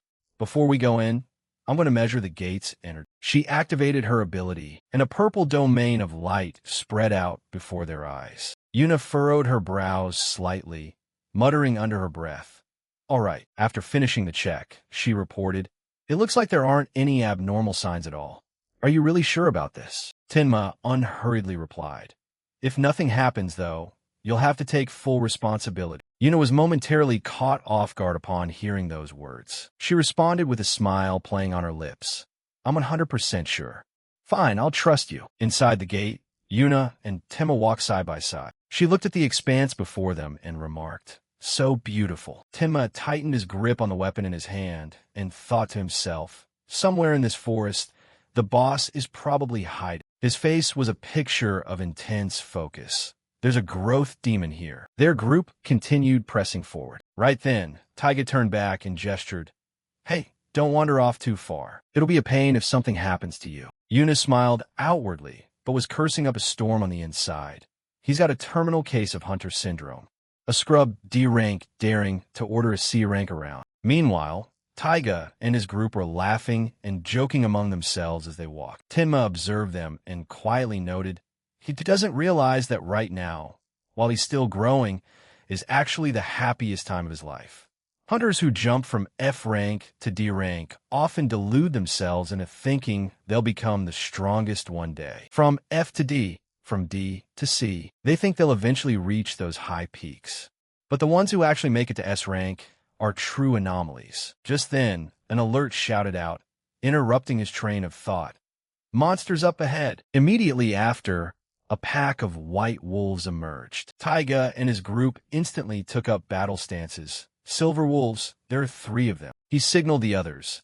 Everyone, prepare for battle. Taiga ordered the girl in the group. Shield. A white barrier instantly erupted into place. Another member launched an attack. Magic arrows ready. Meanwhile, Taiga took on the vanguard role. The command was issued once more. Fire. The silver wolves were almost completely blown away. They lay scattered all over the ground. Taiga led the group forward to press the attack. They competed with each other to finish off the wolves. Tenma watched and silently evaluated. Not bad. If this were a normal gate, they could have cleared it without running into any trouble. However, he also realized the only problem was that a growth demon was present here. Taiga managed to land a strike on the silver wolf, but right after, his expression darkened as he swore under his breath. Damn it. Everyone fall back behind the shield, quick. They're still standing firm, even after taking direct hits to their vital points. Taiga lunged forward to attack once more. His teammate provided support from higher ground. Take this. This time, the wolves were no longer pushed back. This was completely beyond their expectations. What? My magic isn't working. A few of them even began attacking the barrier. After a short while, they succeeded in breaking through. Taiga immediately scrambled backward. His teammates scattered in every direction to dodge. One girl tripped and shrieked in panic. Taiga! Right then, he yelled back at the top of his lungs. Get a grip. Don't back down, keep fighting. Tenma observed the situation and noted, the demonic aura emitted by the demon is spreading throughout the entire gate, and any monster that absorbs it will evolve, becoming far stronger than before. That's one of the reasons why demons are such terrifying creatures. At this moment, Yuna turned to him and spoke up. They're way too strong compared to ordinary D-rank monsters. Aren't we going to help them? Tenma answered with utter sincerity. I don't know. I'm not sure if we even have the capacity to help anyone else right now. At the same time, he activated his skill. Perception skill level 10 activated. Several streaks of light suddenly flickered into view, alongside the dark silhouettes of the wolves. They were wildly ferocious as they lunged forward to attack. One pounced forward, intending to maul its prey. Tenma slowly drew his sword. A notification popped up as he unleashed his first slash. Level is capped. You will receive points instead of experience. Tenma noted in satisfaction. Its attack was sharper than I thought. As expected from a rare item like Soul Eater, the other wolves pounced together. Tenma could only counter each blow as it came. But before he could act, several chains materialized from behind. They bound the wolves' muzzles tight and pinned them down onto the ground. Yuna used all her strength to provide support. Hurry up and finish them. Tenma didn't waste the opening she created. Got it. Besides spatial teleportation, she even has binding skills. Yuki's little sister is definitely no pushover for an F-rank hunter. He swiftly delivered a flurry of slashes. The targets of those slashes were the pack of wolves. Their bodies were sliced into multiple pieces. Observing this scene, Yuna had to remark to herself, impressive. The battle kicked up a thick cloud of smoke, followed by the appearance of a few system messages. Soul Eater is absorbing souls. Current soul concentration, 13%. Tenma sheathed his weapon once his work was done. Yuna turned her head away and remarked, they're still struggling over there. The people she mentioned were Taiga and his group. Taiga himself shouted out demanding help. Hey, get over here and help us out. Tenma merely asked back with complete disdain. Didn't I tell you guys not to touch my prey? Hearing that, Taiga flew into a complete rage. How can you say something like that at a time like this? He was instantly sent flying by a wolf strike. The situation was gradually turning grim for their group. Should we help them? Eventually, Tenma and Yuna backed the group up. Take a quick breather before we move to the next area. Next time, if we hold our formation. A party member spoke up with a panicked expression. You're not actually planning to keep going like this, are you? The girl in the group chimed in as well. We can't go any deeper. Hearing this, Taiga felt extremely annoyed. What's wrong with you guys? This is just a D-rank gate. If we fail this request, we won't be able to buy new gear or pay off our debts. Tenma observed him and thought to himself, this is usually what daily life looks like for a hunter. Repetitive hunting trips wear down their senses like a game until they forget the simple truth that gates and monsters are dangerous entities from another world. Even Yuna had to step in to stop him. Going any deeper will be way too dangerous. We're inside an abnormal gate. All the monsters here have been significantly empowered. For now, let's head back and request reinforcements from the association. Who would have thought he would fire back with a question? Do you have any proof this is an abnormal gate? Just because you're with the association, you think you get to call all the shots? We're the ones in charge here, so don't overstep your bounds. Yuna was rendered speechless. He continued acting with an overbearing attitude. If you get it now, then. However, Taiga's teammate went wide-eyed, her expression filled with utter terror. She looked off to the side and stammered, "Sejima." Her voice trembled more and more. Over there, out of the darkness, emerged a pair of eyes, followed by a massive paw. This wolf was dozens of times larger than the previous ones. It let out a menacing roar, the mere sound of which was enough to blow the group off their feet. What the? Taiga turned pale with fear, staring at the silver wolf and muttering, "What on earth is that?" Tenma quickly recognized the wolf. He observed his opponent and reached a conclusion. It's the boss of this gate. A system notification popped up. Boss Silver Wolf is roaring. You have fallen into a state of panic due to Boss Silver Wolf's roar. Panic state reduces judgment and movement speed, accompanied by severe headaches. The members of Taiga's party screamed in terror. "Save me. My head feels like it's going to split open." Tenma called out loudly over to her. "Shirogane, use your escape magic fast." Yuna called back to him. "Hold on a second. Everyone, gather over here quick. I can't hold this for much longer." Right after, another system notification appeared. You have obtained Spirit Skill Level 1. You have obtained Spirit Skill Level 2. You have obtained Spirit Skill Level 3. Mental status abnormality resistance increased by 9%. Tenma quickly regained his composure. His spirit stat had slightly increased. Taiga signaled to his group, "We have to run. Hurry." But before he could bolt, a hand grabbed his leg. The white-haired girl pleaded weakly, "Sejima, help me." However, she was abandoned by Taiga without a moment's hesitation. He ran for his life.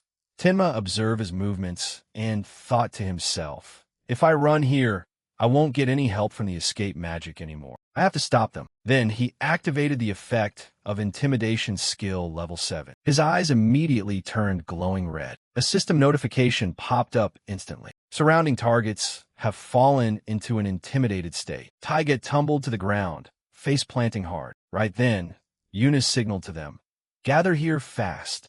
We're escaping with spatial teleportation." The giant white wolf had nearly reached the group. They rushed into the magic circle. From behind, Tenma scooped up the white-haired girl and sprinted toward Shirogane. The wolf growled as the magic circle activated. Finally, his foot touched the teleportation circle. They escaped by the skin of their teeth. The whole group was transported far away from the giant silver wolf. Only now did they feel a sense of relief. "We made it," one member quickly suggested. "We can't just sit here. We need to get out of this gate fast." Meanwhile, Yuna looked around with an anxious expression. "Something's wrong. Shouldn't we have teleported to the gate's exit?" But the explanation provided was painfully simple. Tenma elaborated further. "The exit is closed. This is an abnormal gate. The exit won't open unless we defeat the boss." However, Taiga raised his voice, cutting in, "Hey, wait a second. How on earth are we supposed to defeat a monster like that?" Unexpectedly, Tenma suddenly raised his sword high. Taiga was so terrified he covered his head, until he saw Tenma strike a monster behind him instead of Taiga. He sheathed his sword and slowly explained, "Don't worry, I'll take it down." But as soon as he finished speaking, strange noises rang out. A party member pointed in another direction. "What is that?" They observed the silver wolf's body. Dark energy was enveloping it, and they made the silver wolf emit horrifying, gruesome noises. Tenma looked at what was unfolding before his eyes and thought to himself, "Has it already taken over the boss silver wolf's body? This is it, the target I need to destroy." Standing right across from him now was the growth demon. Yuna caught sight of the gruesome scene as well and gasped in disbelief. "No way. Are you planning to fight that thing?" Tenma turned to the remaining party members and signaled, "Shirogane and I will take it down." A few of them found it completely impossible to believe. "Just the two of you? That's practically suicide." Tenma looked over at Taiga and spoke up. "Sejima," he made a request. "Can you lend me that armor?" Utility metal armor, full body rarity, rare quality, B+ effect, defense plus 25, reduces damage taken from beast-type monsters by 5%. As they walked together, Yuna asked in confusion, "So what on earth is that thing anyway?" "Just as I thought. After devouring the boss, it morphed into that exact shape. Do you have a plan? Tenma thought it over and explained, I just plan to use brute force to beat it into submission. Hearing this, her expression turned extremely grim. Wow, what a brilliant plan. What gives? That's the perfect way for both of us to end up dead. Tenma turned his head and added, one thing is for certain. The boss's sudden power spike is related to the gate closing. Either way, what we need to do hasn't changed. Out from the bushes emerged the silhouettes of several silver wolves. He swung his sword decisively. I'll crush every last one of them. They were taken down almost instantly. On the opposite side, a few were charging in to attack. She didn't just stand there, taking it either, countering with a blast of light. The wolves were hit simultaneously, perishing right after that single attack. Only then did Tenma remark, not bad. Yuna looked at him and gave a playful wink. Believe it or not, I'm actually about to get promoted to a B-rank hunter. Did you know that? Tenma observed the silver wolves that had just been taken down and evaluated. It's a bit of a shame I won't get any EXP. But thanks to her, it seems like we can wipe them all out at once. His sword continued to absorb. Soul Hunter devoured a soul. Current, 99%. Current soul concentration, 100%. Following, there was another system message. Soul unlocked. Special feature. Soul release has been unlocked. Soul Hunter, soul release, can be activated when enough monster souls are collected. Envelopes the blade in countless souls, greatly boosting attack power and range for 5 seconds. Reading this, Tenma couldn't hold back a smile on his face. Awesome. 5 seconds, huh? Yuna pointed ahead and warned. It's starting to emit a seriously dangerous aura. They were staring at the massive silver wolf up ahead. The smaller wolves gathered at the sound of its howl. Yuna remarked right then, the silver wolves around it are acting really strange. Tenma kindly explained as well. They're being cautious because the boss's howl sounds completely different from usual. Before the growth demon fully absorbs the boss silver wolf's power, right now is my chance. Unexpectedly, she turned to him and spoke up anxiously. Hey, you know something, don't you? Tell me. Calling this thing a monster feels like a huge understatement. It's like a walking natural disaster. Tenma explained briefly. A special type of monster called a growth demon has hijacked the boss silver wolf's body. However, Yuna had no clue what a demon was. He added, they're powerful monsters that wield demonic power. Suddenly, a system notification appeared in front of the two of them. You have entered the domain of a demon retainer. A restriction has been imposed due to the demon's presence. Living beings within a 50 m radius cannot grow. Reading this, Yuna was completely shocked. A restriction? Tenma slowly elaborated. I'll keep it simple. It's completely identical to what I remember. The demon's restriction. The race that manipulates demonic energy and rules over evil has an inseparable trait. Every demon possesses its own domain, affecting anyone who steps foot inside. The growth demon's restriction is the growth cap. Any living creature near it cannot grow. No matter what method they use, their weapons cannot awaken, and their magic cannot trigger. That means both amplifying power and awakening new abilities become completely impossible. Right now, it's only affecting living beings within a 50 m radius. But if this keeps going, Yuna took a proper look and spoke up again. This is bad. It looks like it found our hiding spot. In the blink of an eye, the silver wolf pounced. It slammed down onto the ground right in front of Yuna and Tenma. The gust of wind created by the impact forced them to shield their eyes. Unexpectedly, the entity before them now wasn't a silver wolf, but a girl. Yuna looked at this in surprise. Its appearance. Tenma unhurriedly chimed in. Just like the silver wolf, that's definitely an entity it absorbed in the past. The female E-Tribe member began to move. In her hand was a sphere of energy, which then duplicated into several others. All of them were aimed straight at the two of them. This scene was completely beyond Tenma and Yuna's expectations. He couldn't believe his eyes. The info I have on the growth demon didn't mention any skill like this. It must have stolen a skill that E-Tribe girl used in the past. Once Tenma confirmed everything, he quickly signaled Yuna, dodge for now. Tenma looked at the cluster of energy spheres created by the female E-Tribe member and shouted, dodge as soon as I give the sign. Right after, a notification appeared as he activated his skill. Perception skill level 10 effect activated. Opposite them, the female E-tribe member prepared to unleash her attack. Her hand gathered a sphere of energy. Her fingers tightened around it. Tenma seized the moment and signaled immediately.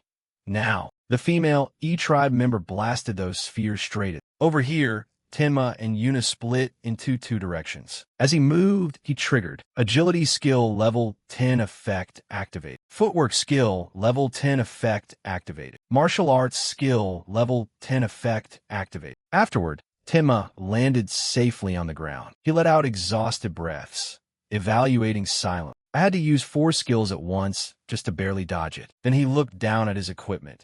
If it weren't for this armor, I probably would have lost my life just now. The demon's power really is far beyond what I imagined. I have to strike before the next attack comes. Up above, the female E-tribe member let out a long, extremely lazy yawn. Tenma immediately lunged toward her. This was completely outside the female E-tribe member's expectations. Tenma called out loudly, "Shuriken!" Chains materialized simultaneously. They targeted the opponent's limbs, binding them tight. Only then did Yuna signal Tenma, "Now." He swiftly rushed forward to attack. The skill used was none other than Kirishima style. Tenma focused all his strength onto his opponent. As he unleashed that slash, he landed safely, thinking to himself, "All right." Then Tenma turned his head back to check the situation. The silver wolf was standing right behind him, completely motionless. Only now did Tenma breathe a sigh of relief. They observed their opponent and began analyzing. It instantly turned into the leader silver wolf and grew giant to minimize damage from the slash. At the same time, it had also broken free from the binding skill. Yuna's face turned pale with worry as she signaled, "Watch out." The silver wolf was gathering an energy sphere inside its mouth. Seeing this, Tenma was just as panicked. The silver wolf fired off those blasts of energy. They flew out, raining attacks down toward Tenma, forcing him to run for his life. As he sprinted, Tenma thought, "That's an elf skill. It's using the leader silver wolf's physical build and spirit magic simultaneously. This is ridiculous." A ray of light suddenly burst from directly above. That beam shot straight down at Tenma's position. He narrowly managed to dodge it. Yuna provided timely support from the side. With her assistance, Tenma picked up his pace. He widened the gap between himself and the silver wolf, then turned around to unleash a flash slash. It roared to flex its power and swung its arm, hitting Tenma hard. His body was blown back a massive distance. Tenma struggled to sit up beneath a newly created tree. Above his head, a barrage of energy spheres came flying at him. Tenma tried his best to dodge them all. Those attacks fell like a meteor shower. He dodged while assessing the situation. If this turns into a battle of attrition, we'll be at a disadvantage. There has to be a way. His eyes caught sight of Yuna, struggling heavily. Shuriken. Over on her side, her complexion was looking worse by the second. "I'm almost out of mana." Tenma kept running at full speed. His foot stepped onto something black on the ground. Tenma observed it and thought, "The parts of the growth demon's body hit by flash slash can't merge back with its main body. My attacks are definitely working." He accelerated while forming a plan. "Right now, the only thing I need is a finishing blow." Tenma stared intently at his opponent. He swung his sword, delivering a slash. The silver wolf's body took the hit directly. It swung its arm back in a counterattack almost instantly. Tenma landed safely, thinking to himself, "I actually do have an attack powerful enough." The special function of Soul Hunter, Soul Release, can be activated when enough monster souls are collected. Envelopes the blade in countless souls, greatly boosting attack power and range for 5 seconds. After reading it, he turned back to observe the silver wolf. "But I only have a mere 5 seconds. Then Tenma shouted out at the top of his lungs, "Shuriken!" Yuna looked in the direction of the voice, startled. "Wait, why are you running over here?" Tenma scooped her up in his arms and kept running. As they moved, he asked, "Above its head, can you teleport us up there?" Yuna quickly replied from below, "I can, but with my remaining mana, I can only do it one last time." Tenma said with satisfaction, "That's enough." They barely dodged another attack while exchanging words. She turned pale with fright, screaming out loud, "Are you crazy?" Another beam of light appeared above their heads. This time its power was so immense that it caused the entire forest to explode. Cracks appeared in the sky. Right after, Tima carried Yuna and broke through to the outside via that rift. Terrified, she could only hold onto him tightly. Another system notification appeared. Soul Hunter activated Soul Release. Attack power and range greatly increased for a limited time. Tima unleashed another slash, imitating the image of Teo. Soul Hunter, Soul Release. The technique he unleashed was none other than Giga Flash Slash. That move dragged along a blindingly dazzling light. A system message appeared right after the technique was executed. The demon has been slain. Following it, the sea was cleaved cleanly in two. Yuna lay on the ground, letting out exhausted breaths. She looked over to her side, wondering in bewilderment. Just who on earth is he? Even though he'd been nothing more than an F-rank hunter all this time. Why on earth was he hiding his true power? Meanwhile, over on this side, Tima was reading through the system notifications. Awakening quest completed. You have awakened as a D-rank hunter. I finally reached D-rank, a rank I could never touch in my past life. Yuna stepped closer and urged him on. Come on, get up already. This is no time to take a nap. However, he only replied in a soft voice. I probably won't be able to move for a little while. She surveyed their surroundings and reminded him. That won't do. We're going to be in deep trouble if we don't get moving right now. Because a pack of silver wolves had surrounded them before they even realized it. They growled with terrifying, spine-chilling snarls. Only then did Tenma open his mouth to negotiate. Just hold them off for 5 minutes. Yuna looked at him and sighed. Good grief. Even so, she reached for a magic potion. Intermediate mana recovery potion. Mana recovery. She then reminded Tenma. Once this is over, you better buy me a meal, and I'm ordering the most expensive thing on the menu. He smiled and gently replied, even just 1 minute is fine. And with that, Yuna began unleashing her skill. The sheer scale of the move caught Tenma slightly off guard. Wait a second, Shirogane. Power shot forth into a blinding pillar of energy, ultimately leaving behind a single system notification. All silver wolves have been slain. The abnormal gate has been successfully cleared. The white-haired girl in Taiga's group cheered excitedly. We survived. The party members exited the gate with mixed expressions. I thought I was a goner for sure. Yuna supported Tenma, asking half jokingly, half seriously. You haven't forgotten about that meal, right? The most expensive item on the menu, got it? As for him, he quietly marveled in his heart. She managed to repel 50 silver wolves all on her own. Tenma looked at the person beside him and signaled. I'm fine now. I can walk on my own from here. He then added, turning to Taiga. Thanks. Here, giving this back to you. Taiga completely collapsed upon seeing the condition of his armor. My armor. Meanwhile, the white-haired girl spoke up. Thanks to the two of you, we managed to return with our lives. Yuna acted as the representative to address them. The Hunter Association will contact you later. So when they reach out, make sure to explain everything clearly. The girl answered softly. Yes, of course. She then made a small request. Could you at least tell me your name? Tenma answered with a fake name, Buon Gojiki. However, the other party replied with deep sincerity. Mr. Gojiki, thank you so much. I will never forget what you've done for me. Yuna couldn't help but feel curious. Gojiki? Are you a wanted man or something? Why are you hiding your identity? Tenma thought to himself. It's not like I want to hide it either. If a major guild recognized my potential and backed me up, I could grow strong quickly. That would be the ideal scenario. The problem is that I'm growing too fast. The moment I land on the blacklist of the demons hiding in society, it's game over. At least until I'm strong enough to protect myself, I can't afford to stand out. Yuna looked over and caught on. So you want me to fake this information in the report as well? Thanks to you, we avoided a major disaster. But is doing this really okay? Tenma smiled from the side and continued. That would be a huge help to me. This time, she was genuinely embarrassed. Yuna turned away and quickly walked off. Call me later. And don't you dare forget your promise to treat me to food. But Tenma's expression suddenly shifted. He called out just as she had walked a few steps away. Wait a moment, Miss Shirogane. Yuna hesitated and turned back. What is it? To her surprise, Tenma was only calling her to ask a favor.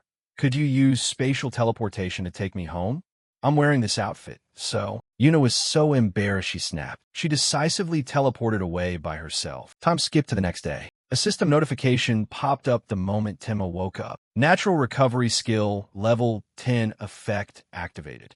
Superhuman recovery capability. He smiled and muttered, "This really is a cheat skill." Gain a massive amount of experience.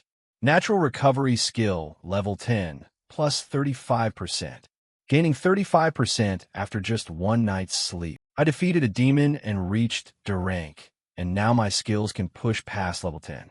Long live talentless adjustments limit break. Just then, his phone suddenly rang. Looking at the notification, Tenma quietly evaluated. The team leader from the temporary staffing agency I used to work for. I'm not taking any more substitute jobs. After making up his mind, he opened his tool storage and pulled out a crystal. High-purity mana crystal. It's a bit of a pity it dropped from a D-rank dungeon, but its purity is quite high.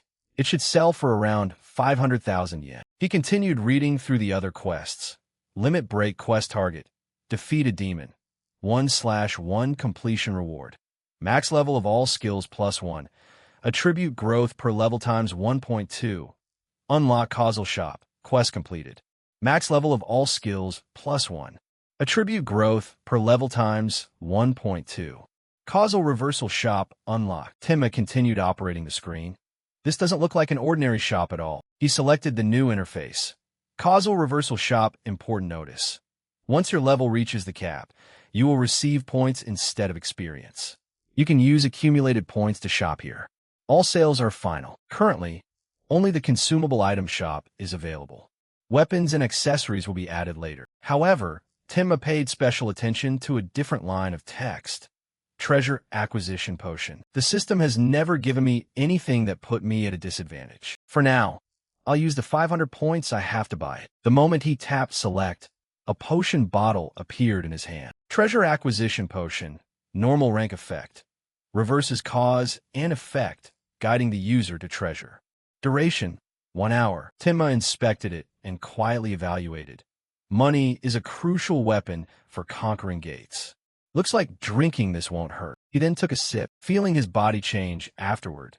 Doesn't seem like anything changed. But before he could finish his sentence, something appeared above Tenma's head. It hovered and zipped around him before stopping right at Tenma's phone. He felt curious. My phone. The thing then slipped inside it. It kept guiding him. What is this? You wanted to call him back. Tenma quickly complied, only to be greeted by a barrage of harsh screaming from the other end. Hey, you damn fill-in worker. Why are you only calling back now? If you don't want to die, get your ass over to the office right now. The corners of Tenma's lips curled into a smirk. So that's what this is about. Hearing that, the guy immediately snapped back. Hey, what did you just say? Stand right there. Tenma quickly arrived at the requested location. He moved according to the mysterious spirit's guidance. A notification popped up as Tenma stopped in front of the door. Treasure search potion active. He walked in, looking confused. Treasure in a place like this? Unexpectedly, he had to dodge a glass ashtray hurled straight at him. You bastard.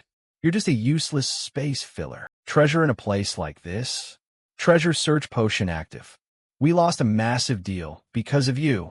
Today, you'd better prepare yourself for what's coming. You bastard. You're just a useless space filler. Tenma observed the people inside the room and silently assessed. He's just an ordinary human. The only reason he could order me around despite me being the weakest F-rank hunter. Activated memory retrieval skill, level 10. He looked at the two men standing in front of him. Is because of these two. D-rank hunter Masato. D-rank hunter Taiji Kumagawa. These guys have beaten me up more times than I can count. Taiji unhurriedly spoke up. Hey, what are you glaring at? Did you eat something weird? Hiroki over on the other side added grumpily. He's suddenly acting bizarre. Teach him a lesson. Hearing this, Taiji grabbed Tenma by the collar. I take it you still don't grasp your current situation, do you? He observed them and noted to himself. Even though both of them are D ranks, I'm on a completely different level now. The skill level of hunters stuck at early D rank is level 5 at most. He then activated another skill. Activated strength skill, level 10. Taiji was swiftly flung away, crashing hard into the bookshelf over there. Both Hiroki and Masato were caught completely off guard. Masato was the next to charge in for an attack. Tenma activated additional skills. Activated perception skill, level 10. Activated martial arts skill, level 10. With a single punch, he took this guy down as well. Hiroki was furious, roaring repeatedly. "What are you doing? Do it properly." The others scrambled back onto their feet. Taiji radiated pure, killing intent as he spoke up again. "You feisty brat." Activated full body, strength amplification, level 5. He lunged forward rapidly, only to be blocked cold by Tenma's fist. His punch sent the guy flying a huge distance. His massive body collided right into Hiroki. Ultimately, both of them fell to the floor, but he still shouted out curses loud. "I'll end your career as a hunter. You piece of trash." Tenma stepped closer, issuing a challenge. "What was that?" Hiroki was still berating him. "You think you can walk away from this unscathed? You know damn well how small this industry is, don't you?" But Tenma couldn't care less. Seeing his foot raise, Hiroki couldn't help but feel terrified. "Hey, what are you planning to do?" He was subsequently forced onto his knees to apologize. "I'm truly sorry for everything up until now." Tenma leaned in close and muttered, "Deducting taxi fares from my daily pay was going a bit too far." "Don't you think so?"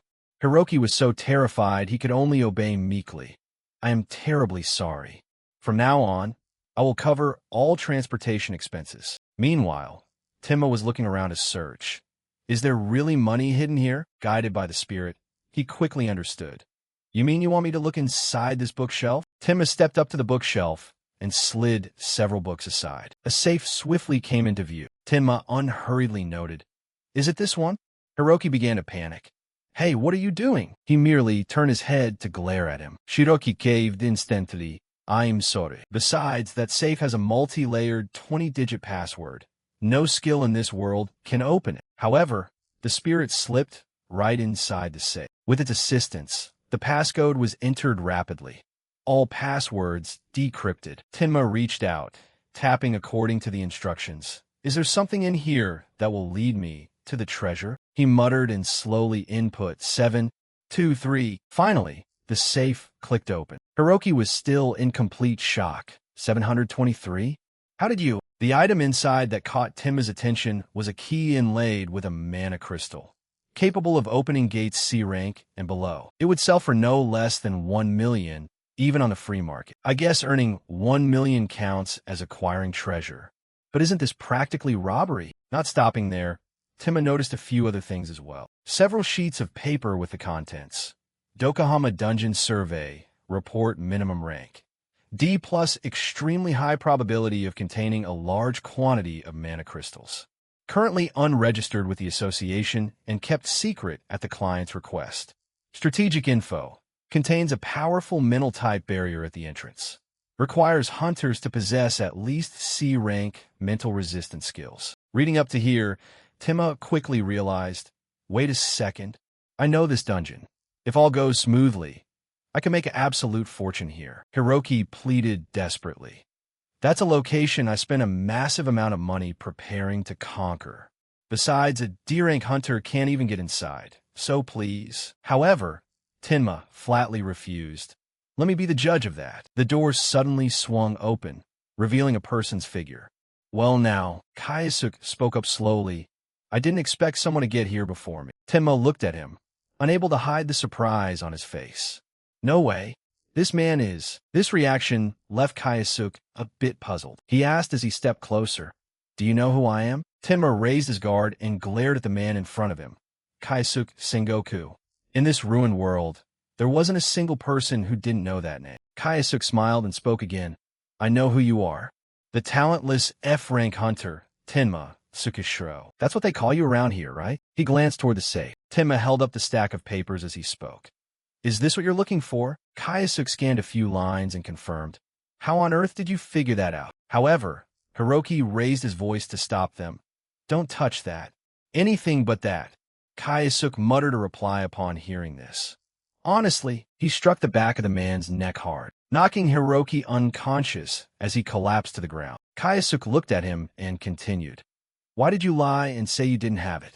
Do you have any idea how long I've been looking for this? More importantly, thanks for your cooperation.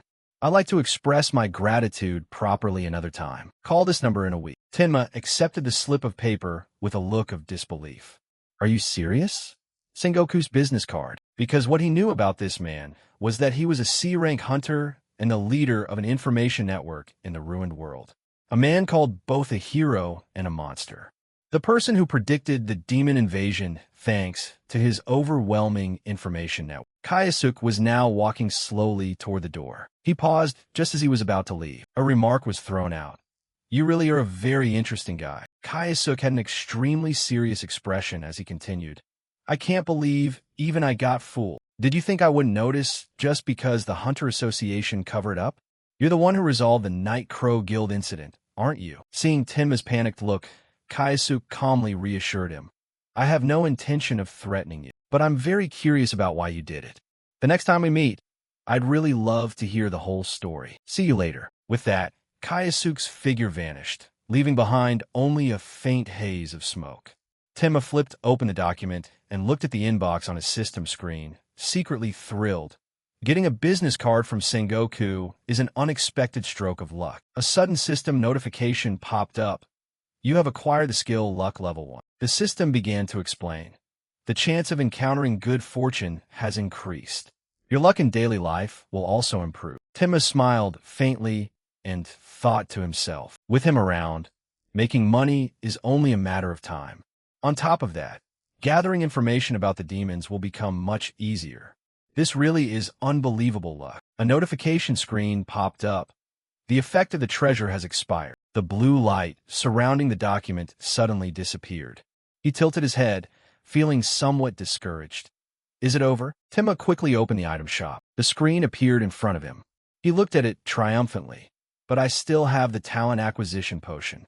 That said, of course I need points to buy it. In that case, the next thing I need to do is level up." Tenma flipped through the pages of the document, secretly rejoicing. "Thanks to Gondo, I've secured a steady source of income. Let's start by gathering the necessary gear." Reusing Shopping Street, Tenma blended into the bustling crowd. He walked into the weapons shop, held up the list on his phone, and raised his voice. "I'd like to take a look at the items on this list." The shop manager replied warmly. "Right away, sir. Please wait a moment." Stepping out of the shop, Tenma sighed to himself. "Even though I just made that money, I've already spent a huge chunk of it." Cluttered items hung all over his body. Hunter's shovel, 150,000 yen. Hunter's backpack, 1,400,000 yen. Hunter's pickaxe, 200,000 yen. Tenma reassured himself, but it can't be helped.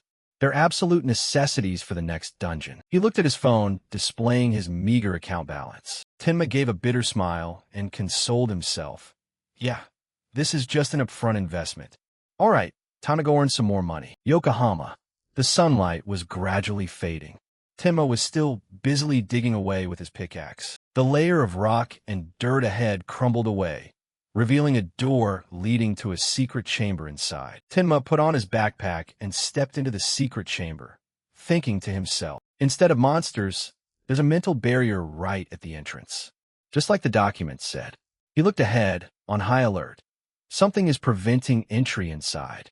If an ordinary hunter tried to force their way through this mental barrier, they'd lose their sanity or end up in a vegetative state. Tenma stepped 1 foot into the barrier. A heavy pressure weighed down on his body. The system screen quickly notified him. Effect of mental strength level 3 activated. Resisting mental magic. Tenma kept telling himself, "Don't let it fool you. This is just mental magic designed to shake my emotions." Malicious voices kept creeping into his mind. "You trash. Stop interfering. Just go find some mana crystals. You're nothing but a useless deadweight. Know your place as an F-rank hunter and step back.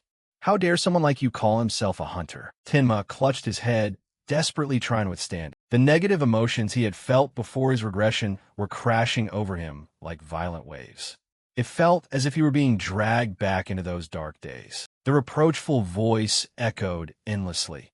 "F-rank trash hunter Tenma, Tsukishiro. Bringing a goblin along would be better than bringing you." Tenma's face turned pale as he muttered, "This terrible feeling. I've experienced it so many times I've lost count." Yet he kept dragging his feet forward, constantly reminding himself, "I'm not the useless loser I used to be. Focus. Even if it's slow, just keep moving forward." The system continued to pop up, Effect of mental strength level 3 activated. Resisting mental magic. System notification chimes sounded continuously. You have acquired the skill mental strength level 4. You have acquired the skill mental strength level 5. Tenma leaned his hand exhaustedly against the wall. He collapsed to his knees, his heavy panting echoing throughout the dark corridor. Tenma raised his head, drenched in sweat, and thought, if I didn't have the mental strength skill, I definitely wouldn't have been able to make it through. Tenma stepped through the gate and entered a massive room. He looked at the mental barrier in front of him, filled with doubt.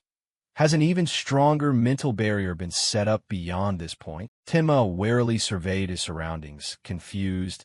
I've gone pretty deep inside, but I still haven't seen a single monster. It was as if he suddenly realized something.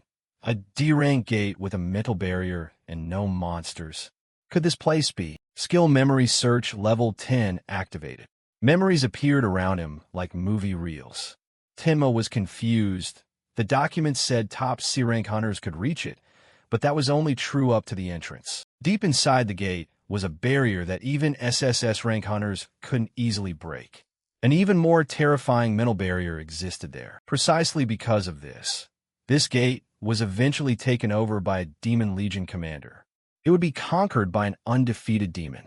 A Legion commander, an entity possessing overwhelming power, even among demons with absolute strength that could rival SSS rank hunters. They had pushed humanity to the absolute brink of despair. Tenma looked ahead, wondering to himself, thanks to memory search, I now remember everything perfectly. So the items I can get here are the very things that will bring me good fortune. He quickly stepped into the barrier, thinking, behind this mental barrier is where the gear that the future Legion commander uses is kept. Tenma rapidly reviewed the details from his past memories.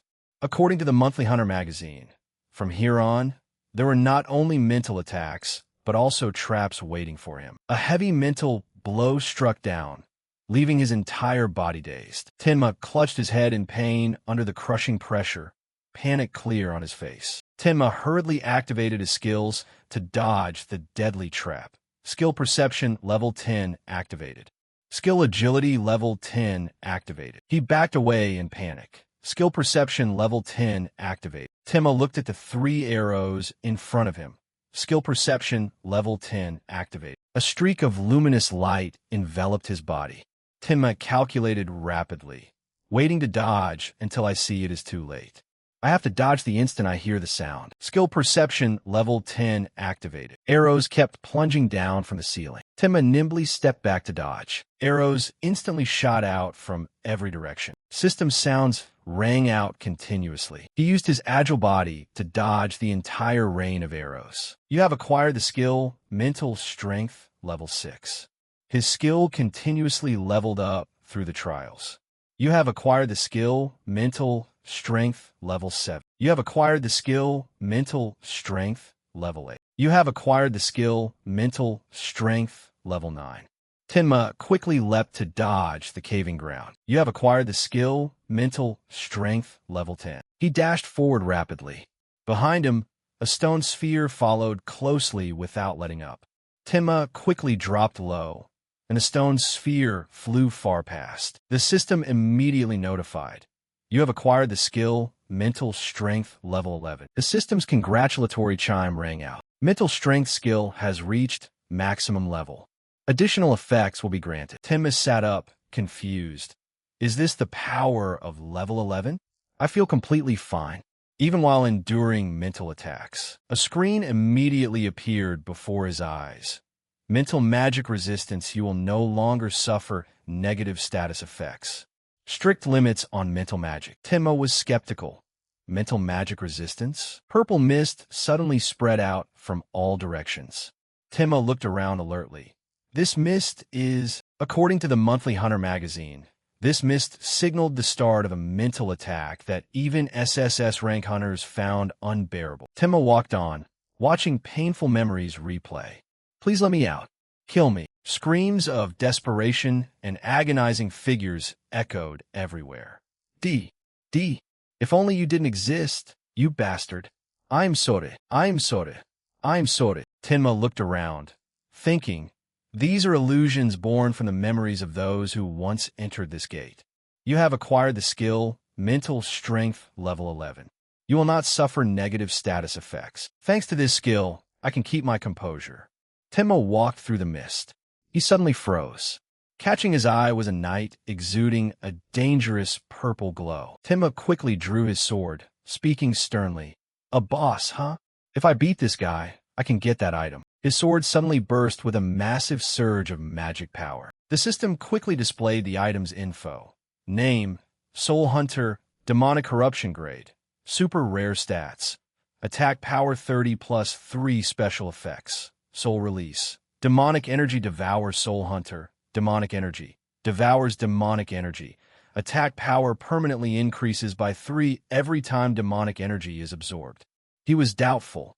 Is this a new property I received after defeating the growth demon? If it's a sword path, I have no reason to back down. Tenma quickly charged forward to attack the boss, using swordsmanship level 10. The boss quickly swung its sword to strike back at him. Blackish-purple sword aura collided violently with the blue light on his sword. A sudden burst of power exploded, pushing Tenma backward. He looked at the boss, perplexed. My attacks aren't dealing any damage at all. The system promptly notified. Skill Endurance level 10 activated. You can continue acting even when suffering fatal wounds. Tenma looked at the boss in panic. Not only is he extremely durable, but he's also using magic-infused sword aura. Figures of swordsmen suddenly appeared all around. A whole troop instantly spawned around the boss. Tenma pointed his sword at it, asking himself anxiously. And on top of everything, it summons monsters too. Can a level 20 guy like me really beat this thing? Tenma froze as if realizing something. Wait, can I get experience points from the monsters summoned by the boss? I'm pretty sure I can get EXP from its minions. Now that I've been promoted to D rank, I can level up again. If I destroy the summoned monsters, I'll get experience points. Tenma looked at the boss in front of him and broke into a subtle smile. He activated the level up trial, preparing to unlock a new possession trait. Talentless Correction. Limit break difficulty and skill acquisition rates are significantly increased. Experience points are multiplied by 100,000. The maximum skill level cap of 10 is removed, and all stats increase by 1.2x. Special items will be provided when the Awakening quest begins. System Store evolves into Causal Reversal Store. Power surged from the sword in his hand. The system brought up a notification. Skill Intimidation level 7 activated. The eyes behind widened. The knight turned its head in the direction of the sound. Tenma seized the opportunity to swing his sword forward. Kirishima style, flash slash. Caught off guard, the knight was struck by the slash. A thick layer of black energy spilled out from the iron armor, engulfing the blade of his sword. Thanks to the Talentless Correction, Limit Break trait, the stat bonus was multiplied by 1.2. Immediately after, a series of notifications popped up. Trait Talentless Correction deactivated. Experience gain will be multiplied by 100,000. The power within him surged more and more. Leveled up. You have now reached level 30. The knight raised its sword high into the air. It then suddenly charged forward at high speed. A burst of power propelled Tenma into the air. He built momentum and launched straight toward the enemy. Skill Perception level 10 activated.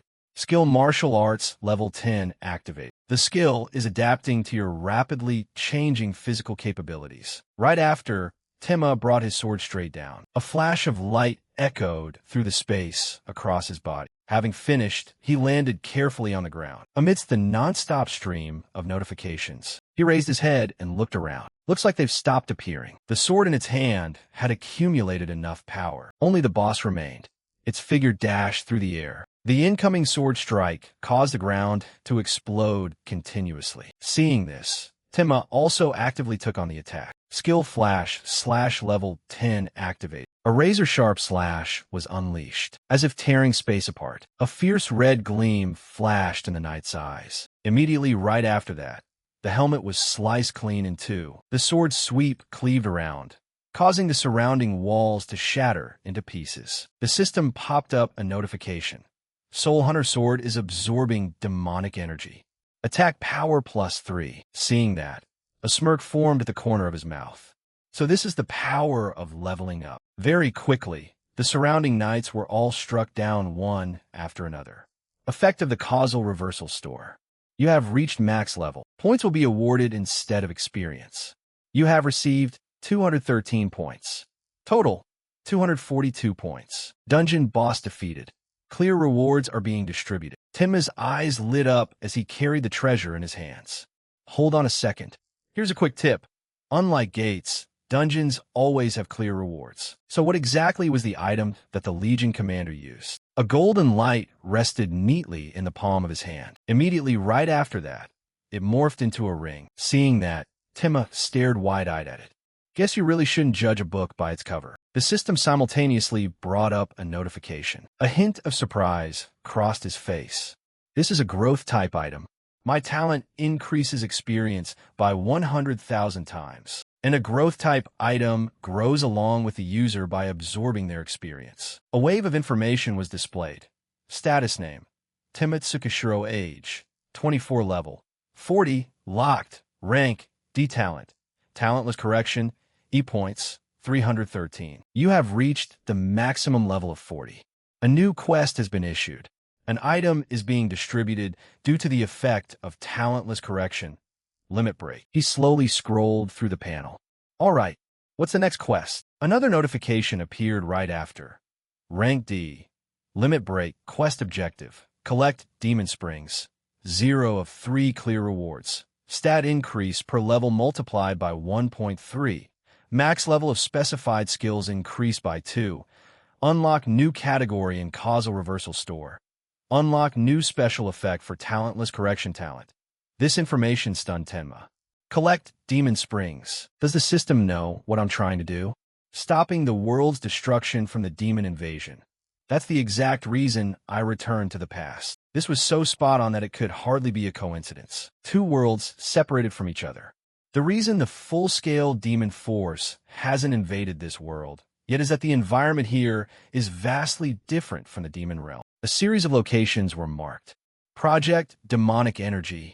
The holy relics of the demon race contain concentrated demonic energy. Every corner of the earth is being covered by placing demon springs in various locations. They're plotting to invade this world. The execution date had been set. The testimony from the traitor colluding with the demons was truly shocking. A voice mixed with laughter echoed through the space. Did you guys think the invasion just started out of nowhere? I guess to you folks it might seem that way, but you're dead wrong. Pausing for a moment, the other party raised his head and muttered, "The demons, they've been preparing long before us humans even realized. They've been gathering demon springs to plot an invasion of the human realm. Project Demonic Energy, that's what it's called. I honestly had no idea they were plotting to wipe out humanity." His expression remained as cold as ever. Immediately right after that, the high blade dropped down. Tenma focused his thoughts. If I destroy the demon springs, I can stop the invasion of the real world. That's the best strategy to stop Project Demonic Energy. Now the next goal is set. Time to check the rewards. The system displayed on the panel. An item is being distributed due to the effect of talentless correction. Limit break. A flash of light burst before his eyes. The items I get whenever I hit the level cap. Last time it was Soul Hunter. I wonder what kind of item it'll be this time. Just one look and Tenma felt overwhelmed. A new item had now appeared in his hand. A spear. Time passed just like that. A week later, he glanced around his surroundings.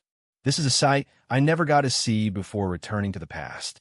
I don't want to lose it ever again. Tenma then pulled his phone out of his pocket. Messages arrived from 2 senders.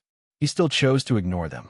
For now, I'll just ignore these. With that, he raised his head and took a deep breath. A smile involuntarily curled on the corners of Tenma's lips. I can't believe I ended up here after all. Hunter Training Center. A training facility that every elite hunter has visited at least once. I couldn't come here before because I didn't have money, but my budget is pretty generous this time, so I might as well give it a shot. The sound of an engine nearby caught his attention. The car ahead rushed forward at a terrifying speed. Tenma quickly leapt backward. Skill perception level 10 activated. He couldn't help but yell out loud. "Are you trying to kill me or what?" The car door slowly swung open. A figure stepped down from the vehicle. That silhouette caused Tenma to freeze for a moment. The moment he saw him, Teo called out excitedly. Master, I didn't expect to run into you in a place like this. This thing? I bought it with my guild signing bonus. I mean, a Starny to sport car, right? Seeing Tenma's deadpan expression, he quickly added, Guardian Guild, sort of Guardian, Silver Guild, F-Star Guild. These three organizations reign supreme as the top guilds in the whole country. The Guardian Guild, or Guardian Guild for short, saw right through Teo Kurishima's sword saint talent. Thinking up to this point, he thought to himself, their signing bonus must have been absolutely massive. So that's how he could afford it. Tenma then spoke up to remind him, please stop calling me master. The other guy flinched and blurted out, why not? He didn't beat around the bush and said directly, it puts way too much pressure on me. He asked again, looking clueless. Then what should I call you? Tenma pondered for a moment and replied, calling me big bro doesn't sound right either. Just call me whatever you like. Seeing that, Teo rubbed his chin thoughtfully, adding bro doesn't really suit me either. Seeing this, he turned around to leave. I'll be taking my leave then. He hurriedly chased after him again. Wait up. A price list with all sorts of tiers was handed over. One look and Tenma couldn't help but exclaim, that much money for just one session? How on earth are they running this business? I guess I'll start by trying out in a rank room. Before he could finish his sentence, Teo handed over a card. Here, the front desk staff immediately welcomed them warmly. I'll show you to the VIP training room, sir. He took one look at the card and his jaw dropped. What? At that moment, Teo turned around and called out, do you want to come along with me? Master, Tenma forced out a strained smile. My dear disciple. Very quickly, they were led into the training room. The spear flew straight past the pillar and pinned into the wall. He cast his eyes over and gave the command to recall it. It instantly returned to his hand. Seeing that, Tenma smiled with satisfaction. It automatically returns to my hand just by chanting or thinking recall. Teo approached curiously from a distance. A new weapon. Huh? What kind of skills does it have? Tenma then slowly recounted. I just threw it really hard. Seeing that, he thought to himself, its instantaneous destructive power surpasses even Sodi no Uo. It might come in handy as a secondary weapon. Right then, a giant dragon flew in from the distance. Teo built up momentum and instantly charged forward. I can't let myself fall behind, master. The sword unleashed skillful slashes. Tenma raised his head and observed intently.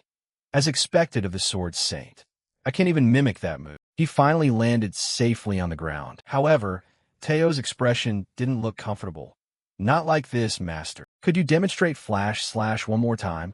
It quickly clicked in his head. Are you trying to perform flash slash?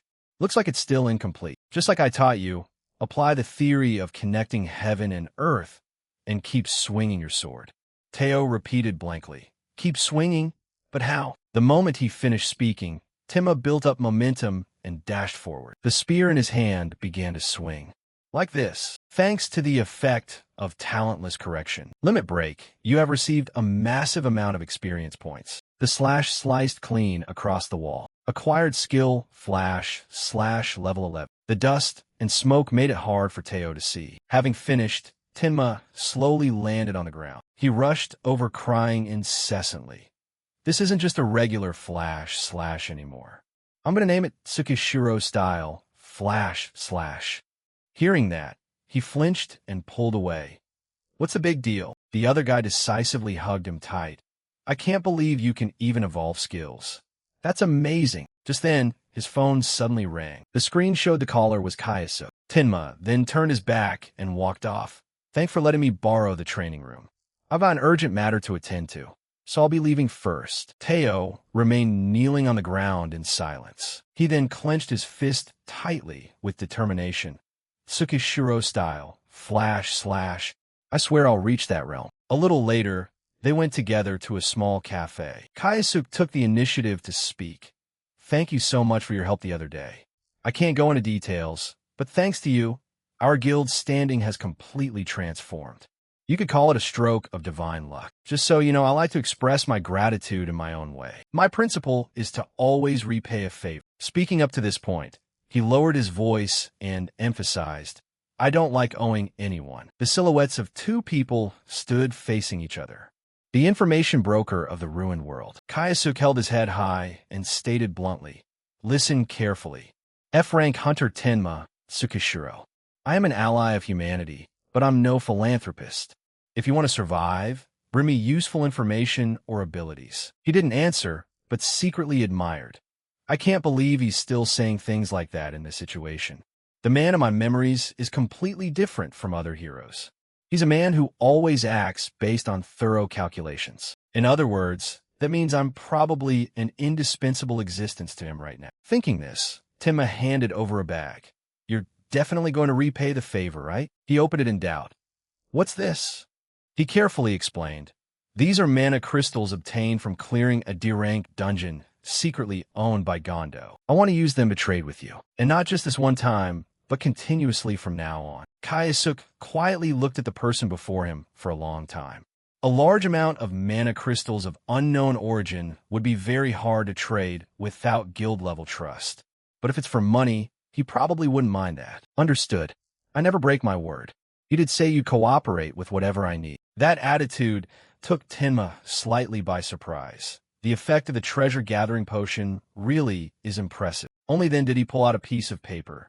There's one more thing. He took it and examined it. Some kind of list? Names of people, locations, and even item names. Hearing that, Tenma stayed quiet and said nothing. Information that I only have a general grasp of, but lack full, detailed information on. There must be information related to the origin of demonic energy somewhere in here. Someone with his capabilities will definitely be able to track it down. I want you to find them for me. At this moment, the other party didn't seem too optimistic.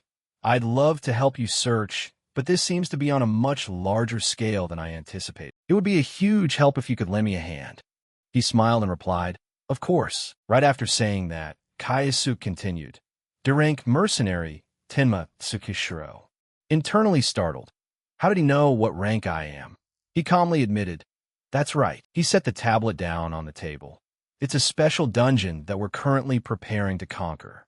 But because there's a restriction limiting it to D-rank and below, we're in a spot where we need someone with your skills. Tenma scanned his eyes down the screen. It's finally here.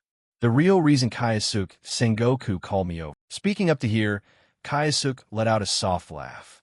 I want you to bring back the Aldoria gem for me. I absolutely need this thing. He silently pondered for a moment. Aldoria gem. That sounds really familiar. Am I the only one participating in this operation? Kayasuk quickly explained. There are still others with exceptional talent, even among D ranks. Having said that, he asked expectantly, Do you want to meet them beforehand? Far away from the city were rolling ranges of high mountains. The two of them had just arrived when they proactively spoke up. Hello, hello.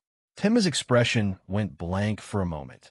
The ones with exceptional talent are these two? They stood there waiting for him to speak. With no response, Yakumo took the initiative to say, First, let's introduce ourselves a bit. My name is Masao Yakumo, 27 years old. I'm a tank. I want the main damage dealers to trust me and focus on attack. Iron Wall Yakumo.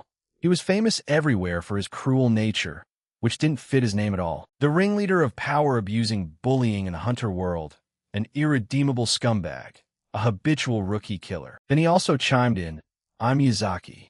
I use lightning element magic. The lightning psychopath, Yazaki. This guy would later become a villain and take the lives of countless people. Recalling it made him unable to help but sigh. Kayasuk Sengoku, you really are an ultimate meritocrat to the core. At this moment, another person spoke up. My primary weapon is daggers. Nice to meet you. She raised her head and asked loudly, What are you staring at? Tenma hesitated, wanting to say something. Could it be? The other party coldly cut him off. We just need to finish the job quickly and leave. There's no need to introduce ourselves, right? In his heart, he cheered.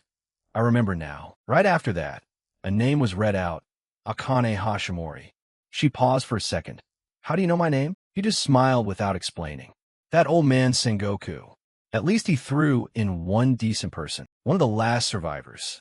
F-rank hunter. The monster of the illusion world. Akane Hashimori. Everywhere was a scene of devastation. The people living in this ruined world each carried their own pain and suffering. Separated families, broken promises, and they gradually lost their sanity amid horrific psychological trauma. Among them, the truly weird ones were called eccentrics. She was one of them. She doesn't work, trade, or even bother to negotiate. She entirely sustains herself through theft. Whether it's demons, magical beasts, or even humans, everyone is a target of hers. Of course, even the pitiful refugees are no exception. Currently, the two of them are standing face to face. Never expected to bump into her in a place like this. Akane confusedly asks, "Is there something on my face?" "So who are you?" That was when he introduced himself. "I'm Tenma Tsukishiro, a D-rank hunter. I use swords and spears, something like that." Yakumo walks over with a smile from a distance. "Then shall we head inside?" After that, they take turns walking through the gate. A notification appears before his eyes. Entering the special dungeon. All members meet the requirements to enter the special dungeon, D-rank and below. The gate quickly closes. Tenma closes his eyes and gazes into the distance. At this moment, they are walking across a desert. Akane keeps complaining as she walks. "This is killing me." Yazaki also whines with a grimace. "It's so hot." Only he remains clear-headed. "Wait for me a moment. I picked up some ice cooling packs earlier." No sooner has he finished speaking than a pouch of magical ice packs instantly appears. Seeing this makes Tenma feel reassured as well. It seems they already received some information from Sengoku beforehand. That means Yakumo is the group leader. She lets out a relaxed breath. "I'm brought back to life." Yakumo quickly reminds, "Let's keep moving forward. Stay on high alert." Just like that, they walk one after another for a short while. He suddenly speaks up. "Hey, wait a second." Tenma gazes into the distance. There are magical beasts ahead. The system promptly announces, "Activating perception skill, level 10. Hearing this, he tries observing. "I don't see anything at all. Anyway, it doesn't matter if magical beasts show up. I'll block every single attack of theirs aimed at us. I'm the team leader, so stop worrying and just follow me." The ground right in front of them suddenly explodes. A giant scorpion churns up the earth and crawls out. Immediately after, a series of others appear as well. "You were right. Your eyes are sharp." With that, Yakumo takes the initiative to step forward. "Everyone, step back behind me." His power instantly radiates outward. "Come on, bring it on." The system also announces, "Activating provocation skill level 5. Very quickly, the area is brought under Yakumo's control. A massive barrier shield stops the swarm of scorpions from breaking through. At this moment, Yazaki also steps up to pitch in. "Get out of the way." Lightning magic coming through. A massive bolt of lightning strikes straight down onto the scorpions. The surroundings are instantly engulfed by flashes of light. At the same time, Akane gathers momentum and charges forward. The sword in her hand effortlessly chops them into pieces. In no time, the scorpions are completely defeated. Yakumo can't help but gush with praise. "That's impressive." She nonchalantly shrugs. "It's nothing much." Tenma stands there in silence, clapping. They've built a pretty solid team, after all. Looks like there's nothing left for him to do. A sudden voice cuts in. "Hey, why don't you at least pretend to do something?" That's when he remembers. That's right. The ground beneath their feet suddenly quakes. Akane gasps in startle. "What is that?" Tenma's expression darkens. Something's coming. No sooner has he spoken than a giant claw instantly shoots up. It grabs her and drags her up into the air. The giant scorpion opens its mouth and roars. Yazaki backs away in panic. What are we supposed to do? Yakumo is momentarily powerless as well. Damn it. My provocation spell isn't working. Notifications keep popping up. Using provocation skill level 5. Provocation is ineffective due to the excessively large level gap with the target monster. At this moment, Tenma slowly places his hand on the ground. The figure of a boy sleeps peacefully before a warm fire. A hand reaches out and gently shakes him awake. "Kyoya, wake up." You groggily open your eyes. "What's going on?" Tenma raises a hand to his mouth to signal. "Follow me. Keep it quiet. I'll make sure nobody notices you." Kyoya looks in bewilderment at the person digging in the dirt. "You suddenly call me out here, and why are you digging a hole in the ground out of nowhere?" Just as he finishes speaking, he suddenly exclaims, "Look, there's a small box down there. Are those snacks and fruit juice? Where on earth did you get these things?" Tenma carefully retrieves it. "I had a really hard time gathering these up. I wanted to give them to you." Kyoya gasps in astonishment. "For me? Why?" He turns around with a smile and says, "Today is your birthday, right?" Hearing that, you can't hold back your emotions. "Thank you so much." Afterwards, Tenma doesn't forget to caution. Eat them on the sly so you don't get caught. Kyoya happily replies, yes. The back of his neck is suddenly struck by a force. Her figure appears right behind him. Tenma cries out in shock. Who are you? The opponent's gaze shifts off into the distance. Immediately afterwards, Tenma takes a hit as well. Akane makes a beeline straight for the snacks. A hand reaches out and pops open the lid of the drink can. Once finished, she tilts her head back and gulps it down in one go. The food has been completely cleaned out. Kyoya cries silently with regret. It's all gone? The guy next to him can only curse.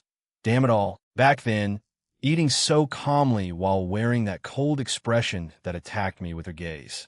To this very day, I can never forget those snacks and sweets that I struggled so hard to gather just to celebrate Kyoya's birthday party. In this ruined world, they were even more precious than gold and silver treasures. Yet she went and plundered every last bit of it. Right now, she is struggling and screaming. Help! Seeing this, Tenma lets out a faint smirk. Serve you right. The two people in front are showing signs of panic. Seeing that, he loudly reminds them. Use your shields. Taking advantage of the moment, Tenma rushes forward at top speed. His foot stomps hard onto the shield to gain momentum. Right after that, Tenma leaps high into the air. In that exact moment, the spear appears in his hand. Using spear retrieval. Very quickly, he locks onto his target. The giant centipede's weak point is its head. The spear flies forward. The system announces, activating throwing skill level 11. The scorpion's body is instantly split in two. Akane is dropped down safely thanks to that. Then he slowly pulls her out from the deep sand. Yakumo approaches in astonishment. To think you were hiding this kind of strength all along? Tenma hesitates for a moment before his gaze catches sight of something. A sound rings out beneath Akane's feet. The surroundings suddenly sink downward. They fail to react in time. Realizing what's happening, he shouts out at the top of his lungs. That's an antlion trap. Get out of there right now, hurry. Stuck down there. She can't help feeling dissatisfied. Hey, why is it always me? Seeing this, Tenma is quite pleased. Well, that's what we call karma. Retribution coming from the future. Nearby, two people are observing everything. Is that the spot? I heard there might be a guild sweeping through this place. But before he can finish his sentence, the other cuts him off. The guild master ordered us to deal with him cleanly. The opponent frowns and continues.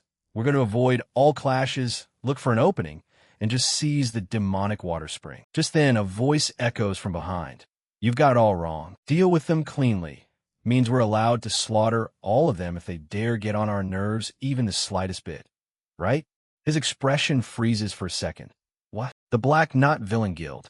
Riku Himuro flashes a faint smirk. Are you an idiot? You're actually planning to let a perfect opportunity like this slip away? One of the top mid-tier guilds in the entire country, Black Knot. On the surface, they might seem like a prestigious guild, but they are a gathering of villainous hunters, individuals who have committed crimes such as robbery, arson, and murder. Inside a room, someone is conversing. We just received word that Riku Himuro has entered the dungeon, and, just as predicted, the presence of the Advanced Guild has been confirmed. He questions, did you give them the right orders? The villainous Guild Black Knot. Hiroki Igarashi, a traitor to humanity, gives the order, slaughter anyone who gets in the way. The assistant replies in fear, yes. Afterwards, he leaves. Inside the room, only Igarashi remains. Irritated, he punches the table, smashing it to pieces. Damn it, Igarashi flies into a rage over being outdone. How the hell did some no-name, unknown guild manage to secure ownership of this dungeon? Come to think of it, we were planning to leisurely gather Durank elites to conquer it ourselves. If we lose the demonic water spring, that person is going to kill me. Scene change to the dungeon side. Himuro angrily demands, are you retarded? Once you're given permission to kill them, what's the point of sparing their lives? He refutes. Look, I'm the team leader here. If you're going to cause trouble. However, Himuro cuts him off mid-sentence. He forcefully pins him down, and then Himuro dispatches him directly. The remaining person cries out in startled panic. The guy asks in confusion, what do you think you're doing? Himuro declares, you guys are going to fight them and die right now. The guy can't believe it. You insane bastard. What reason do you have for doing this? Himuro casually replies, does killing people even need a reason? He breaks into a bizarre grin. Of course it's because it's fun. This action causes the guy to stumble backward in terror. Himuro slowly closes in. That's right. That expression of yours is simply irresistible. You're furious because you thought we were comrades, yet I betrayed you, right? But at the same time, you're terrified out of your mind.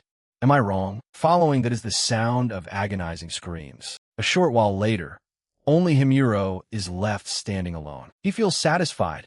All right, so it's a 1-on-4, huh? Himuro is extremely eager. I can't wait to see the looks on their faces. Later at a corner of the forest, Akane complains.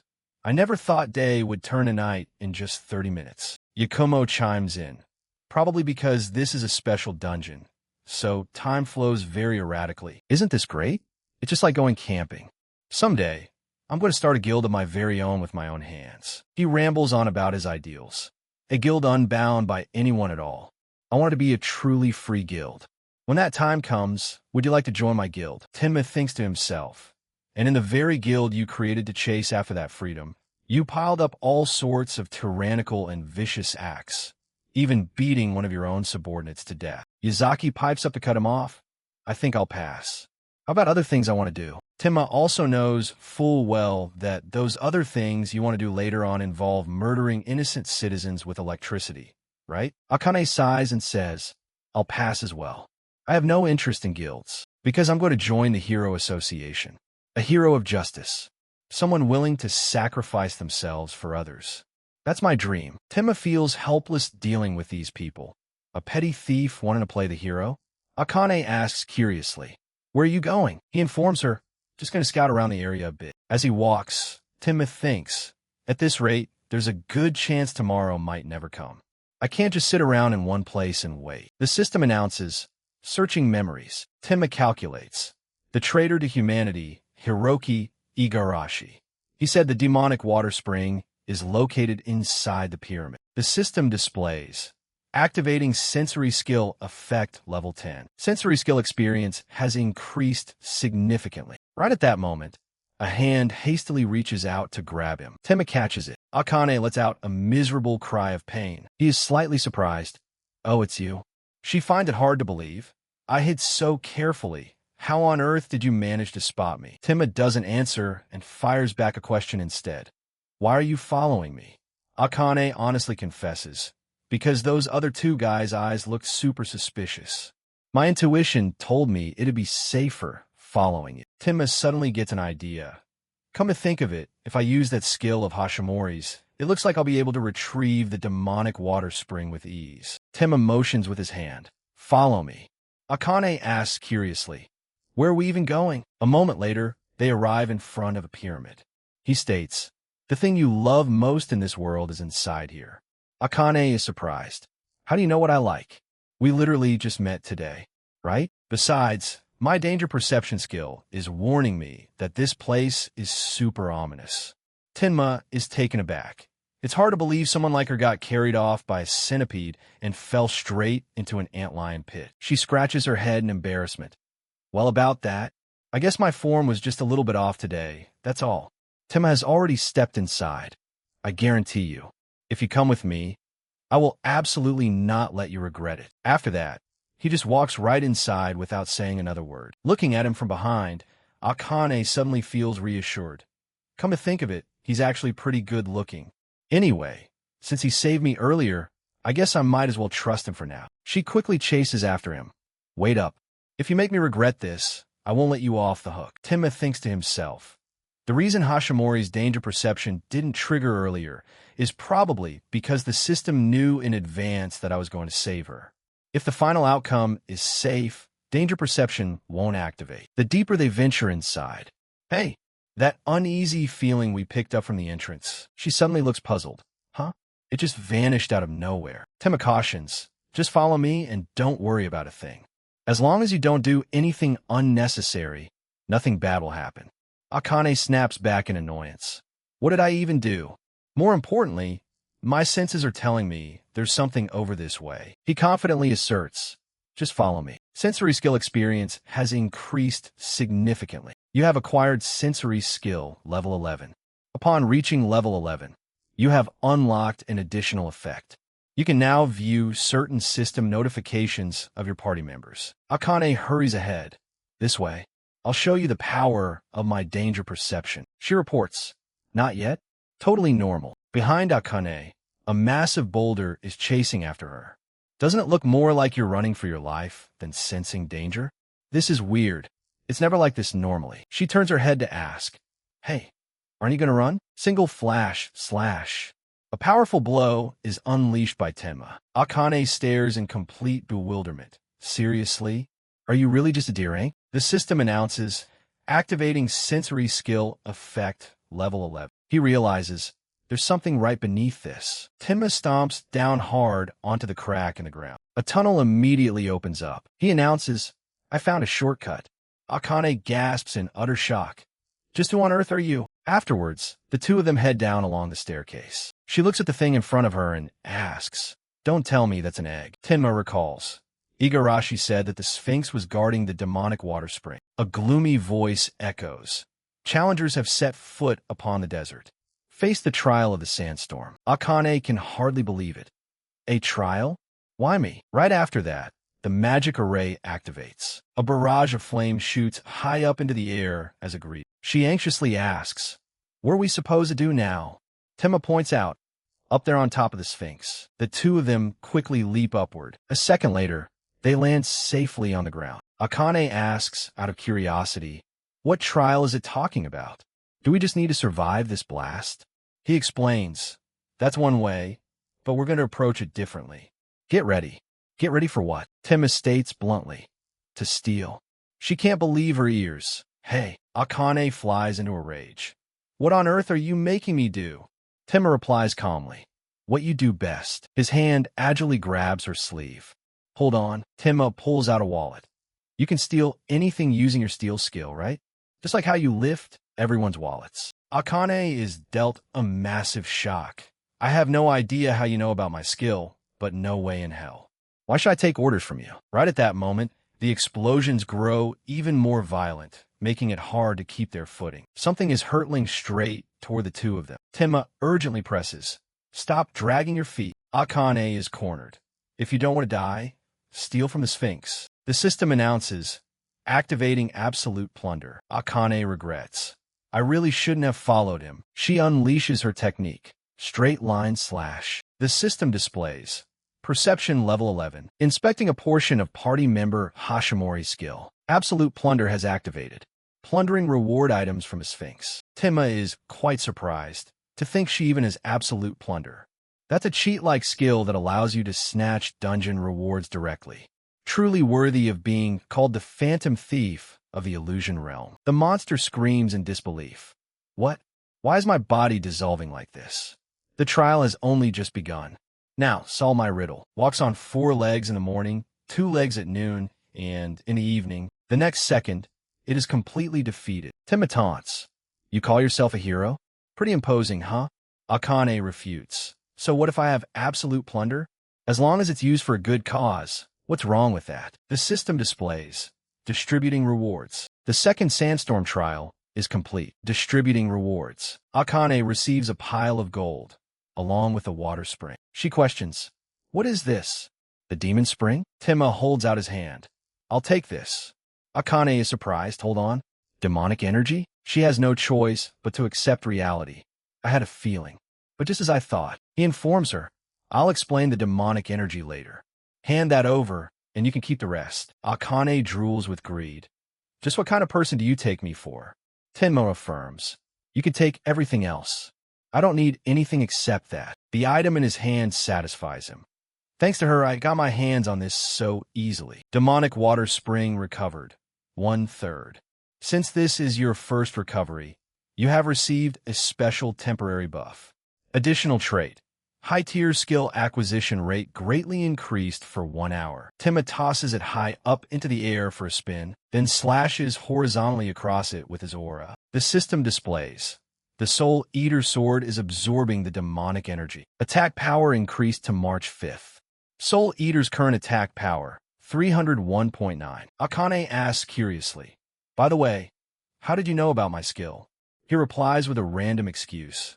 I have a skill that lets me know my opponent's skills. Inside her mind, She evaluates. That's a pretty sweet skill he's got.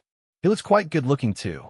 I can already smell money off this guy. Scene changed to a short while later. The two of them have returned to the rendezvous point. Yakumo interrogates. Where the hell did the two of you go off together in the middle of the night? Akane flusteredly snaps back. Hey, what's that supposed to mean? Tenma cheerfully states. I was just giving her some life advice. She confirms. That's right. It was actually really helpful. Yakumo finds it unbelievable. Life advice for her? Crossing his arms, he warns. I acknowledge your contributions. But I'm the leader of this party. From now on, any unauthorized actions without my permission are strictly prohibited. Tenma has no choice but to comply. Fine, I get it. Thinking to himself, what's wrong with this guy? A little later, they set out to conquer. Our goal is to conquer this dungeon and acquire the Aldoria orb. Let's avoid wasting unnecessary stamina and time. Just wipe out the boss quickly and we're good. Afterwards, the four of them step inside the dungeon. Tenma assesses the surroundings. They've already swarmed all over us right from the entrance. The boss is definitely around here somewhere. He draws his weapon. Looks like it's time to grind some points. The system displays. Effect of throw skill level 3 is activated. Eliminated 6 mummy monsters. You have received 42 points. Yakumo's eyes widen in shock. To think he doesn't just use swordsmanship, but spear mastery too. If I can make this guy work for me, I'm going to be loaded. He steps forward to praise. Impressive skills. Someday, I'm going to recruit you into my guild. Tenma reminds him. Stop looking around in all directions. Focus on what's right in front of you. Akane closes in to interrogate him. You aren't actually a D-rank, are you? No matter how I think about it, this doesn't make any sense. He casually replies. If that were true, I wouldn't have been able to enter this D-rank restricted gate in the first place, right? A moment later, they arrive in front of a boulder. Yazaki speaks up to ask, is that the boss? The boulder gradually cracks open with a few lines. The next second, a loud noise rings out. A giant monster appears. A sand golem. This one looks like it might be a bit of a pain. Yakumo charges in eagerly to strike first. Once it gets hit by my provocation skill, this will be a piece of cake. Come on. The golem's fist gradually lunges forward. The next second, it punches right through his barrier shield. Yakumo is sent flying far away by the blow. Yazaki drops his jaw in astonishment. Wait a minute. Did the provocation skill not work? At this point, the golem is charging toward him. The golem keeps closing in. Yazaki unleashes his move and yells at the top of his lungs. Get away from me. However, his attack does absolutely nothing to it. In the end, Yazaki gets sent flying just like Yakumo. Akane begins to panic. No way. Is he dead? Tenma ponders to himself. There's no way a golem from a D-rank gate could be this strong. The demonic water spring we recovered earlier, could it have grown stronger from being exposed to the demonic energy leaking out of it? Tenma urgently presses. Hey, snap out of it. Run to the opposite side, quick. We're going to do exactly what we did during the fight against the Sphinx. She replies, got it. By now, the golem has locked its target onto the two of them and leaps forward. It slams both hands hard onto the ground, sending dirt and rocks flying everywhere. The system displays, effect of perception skill level 10 is activating. Effect of agility skill level 10 is activating. Tenma nimbly closes in on the golem. He tells himself, no matter what, the golem's main body is still its core. As long as we don't destroy it, it will keep regenerating endlessly. We have to finish it off with a single blow. The system displays, using Soul Eater, Soul Release. Temporary range and attack power increased significantly. Tenma uses the single flash slash technique once again. The golem is struck down by him. Tenma urges, Hashimori, rush over here fast. Its core is right there. Snatch it. She follows his instructions. Akane Hashimori's skill, Absolute Plunder level 4, is activated. Tenma thinks to himself, golems operate using magic engineering as their power source. In other words, all we need to do is hijack its ownership and force its functions to shut down. Show them the skill of the illusion world's super thief. The system suddenly warns, the distance between you and the target is too great. Plunder failed. Tenma and Akane are both startled in shock. The golem is beginning to revive. She asks in terror, what are we supposed to do now? He offers a solution. Run. Afterwards, The golem gives chase to the two of them with all its might. The system announces, Strength level 10 is activating. Effective throw skill level 10 is activated. Tenma hurls a spear. It flies toward the golem, slowing it down, followed by another spear. The system announces, Adjustment of the talentless trait. Your skills are blooming through battles against powerful enemies. You have acquired the ultra-rare weapon swap skill level 1. You can now instantly swap weapons from your inventory. Tenma is surrounded by a mystical aura. The system displays, Temporary destructive power increased by 3% after swapping weapons. He swiftly unleashes his attack. The golem ducks, but misses Tenma completely. He watches the weapon transforming in his hand. Weapon swap skill level 1 is activated. You have acquired weapon swap skill level 2. Tenma continues to unleash his attacks. You are acquiring weapon swap skill level 3. You are acquiring weapon swap skill level 4. The weapon in his hand continuously ranks up. You have acquired weapon swap skill level 5. The destructive power of the swapped weapon is increased by 15%. The strike hits the golem squarely in the chest. He keeps fighting. You have acquired weapon swap skill level 6. Swapping weapon to Soul Eater. Weapon swap level 7. You have acquired weapon swap skill level 8. The destructive power of the swapped weapon is increased by 24%. Tenma goes toe-to-toe in direct combat with the golem. System notification. Switching weapon to retractable spear. You have obtained weapon switching level 9. Weapon switching level 10. The destructive power of the switched weapon increases by 30%. Akane stood by, utterly stunned. Obtained bonus effect upon reaching weapon switching level 10. You can now channel a small amount of magical power into the switched weapon. Tenma delivered the finishing blow. His spear lunged straight toward the golem's core. It quickly shattered into countless pieces. System notification. Dungeon boss. Magic Technoid golem defeated. Obtained 428 points. Total, 744 points. Akane prays from the side. Not bad at all, are you? System display. Completion reward distributed. Obtained the Aldoria gem. Tenma held it in his hand. Item description. Name. Aldoria gem rank. C+ classification. Material contains the soul of a queen who burned away her own life force. Akane suddenly chimed in anxiously. We shouldn't just stand around here. What about the others? Tenma thought to himself. I have a feeling it's best not to help those guys. But still, the two quickly rushed outside to check. Even if hit directly by the golem, they'd be fine as long as they used recovery items. Suddenly, both of them were startled to realize someone was over there. What on earth is going on here? Over in the corner, someone was being pinned down. A familiar voice echoed. Not bad. Who would have thought just the two of you could take down both the Sphinx and the golem? Himuro questioned.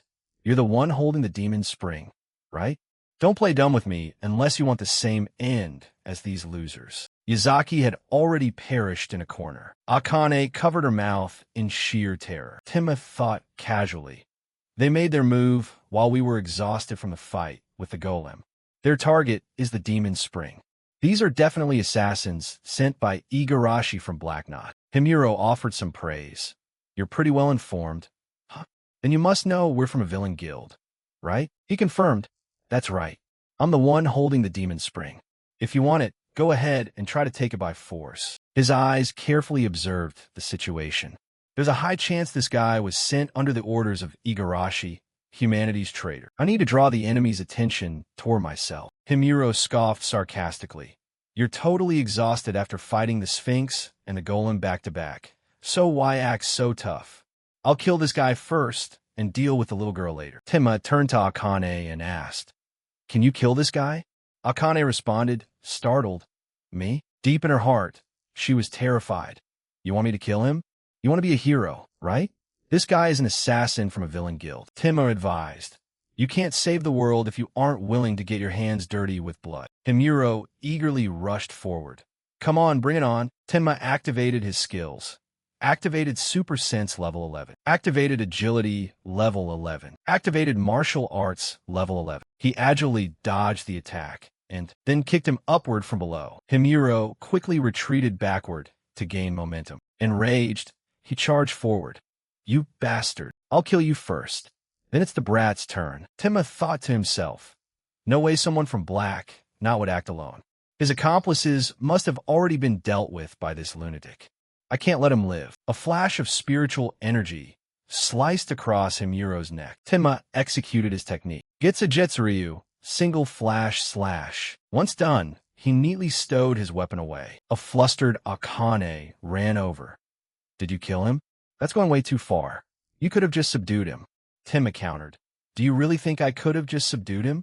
He killed Yakumo and Yazaki when they were completely defenseless. He felt a hint of regret. Those two might have turned out to be villains in the future, but right now they were just regular hunters who hadn't done anything wrong. Then Tenma wondered, if they had stayed with me, would they have changed? With that thought, he turned around and left. Let's go. Our business here is done. Scene change. It was already nighttime. Two people were waiting. One of them quickly spoke up first. So it's finally over? They expressed deep gratitude. Thank you for all your hard work. Since Mr. Sengoku is currently overseas, I came in his place. He cut straight to the point. As for the reward, after taking it, he curiously asked further. Confirmed. By the way, where are the others? Tenma answered nonchalantly. They died while clearing the dungeon. I understand. Got it. Suddenly, a system window appeared, catching Tenma's attention. It displayed, Limit Break Quest, Rank D Objective. Collect the Demon Spring, 1/3 completion rewards. Stat growth per level increased by 1.3x. Maximum level of designated skills increased by 2. Unlocked new category in the cause and effect reversal shop. Unlocked new special effect for the talent of the worthless adjustment. 2 more to go. A tinge of sadness filled his eyes. There's practically no information about the rest. Sengoku's role will be absolutely crucial. Suddenly, Akane handed over a box. Here, take this. You saved my life several times today. I don't have the key, but if you sell it, it should fetch a pretty penny. Tenma was left blankly staring at it. A little while later, he returned home. At home, time to check the rewards. The system displayed. Item description name. Unknown origin storage box. Locked rank. Opening it will yield a random item. Is this a random box? He felt a little amused. Never thought the Phantom Thief would give me something this valuable. Tenma reached into his pocket to grab something. And at the exact moment he received this, he pulled out the key. The key he obtained from Gondo's office reacted. Key embedded with a magic crystal. Curiosity welled up inside him. I wonder what's inside? A blazing red light erupted the moment the box opened. Tenma was quite surprised. A potion? The system provided information. Item description name. Blood Tier Unicorn Potion Effect. When applied to an item, it awakens the item's hidden power. What is this potion? Tenma remembered. Growth-type items were once used by a core commander, the defense ring. He was slightly surprised. Right now it's sealed and can't unleash its true power. But Tenma dropped a single droplet onto the ring.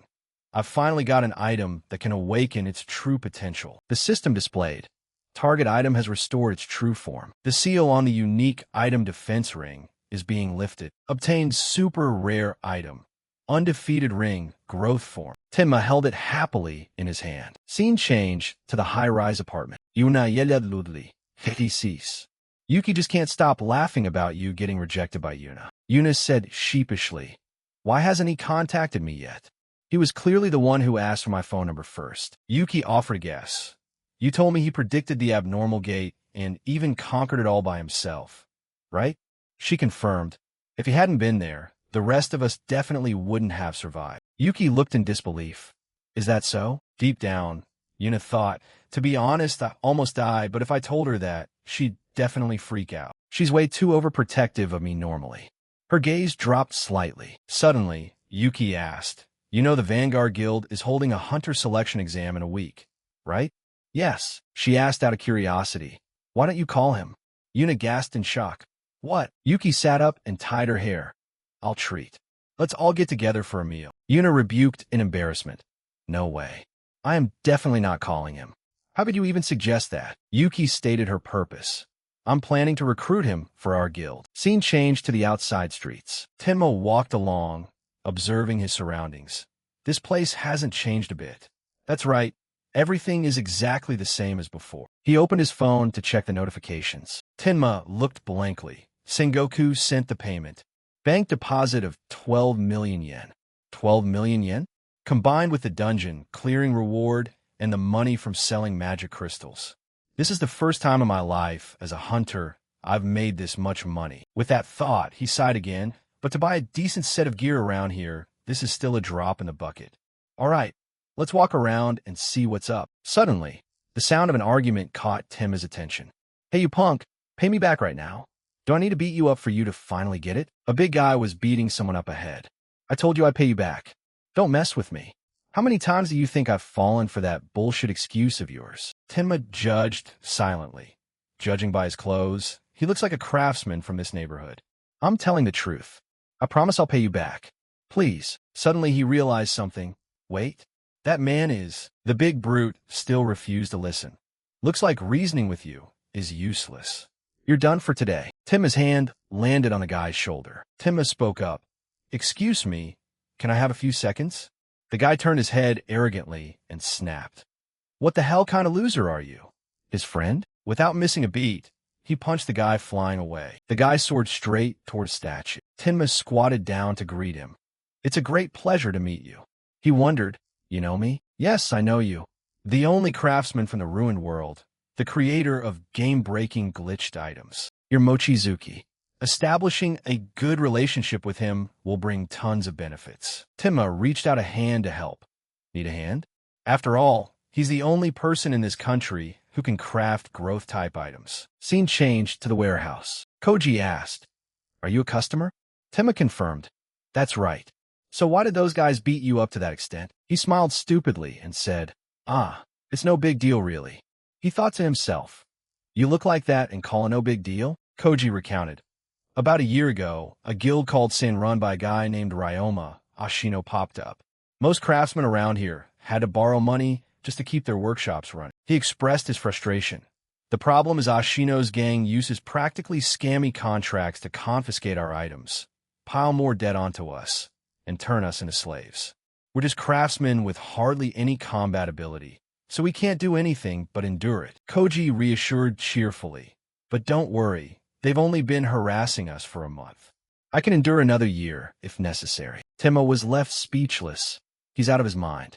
He hasn't changed at all compared to before my regression. Flashback to the past.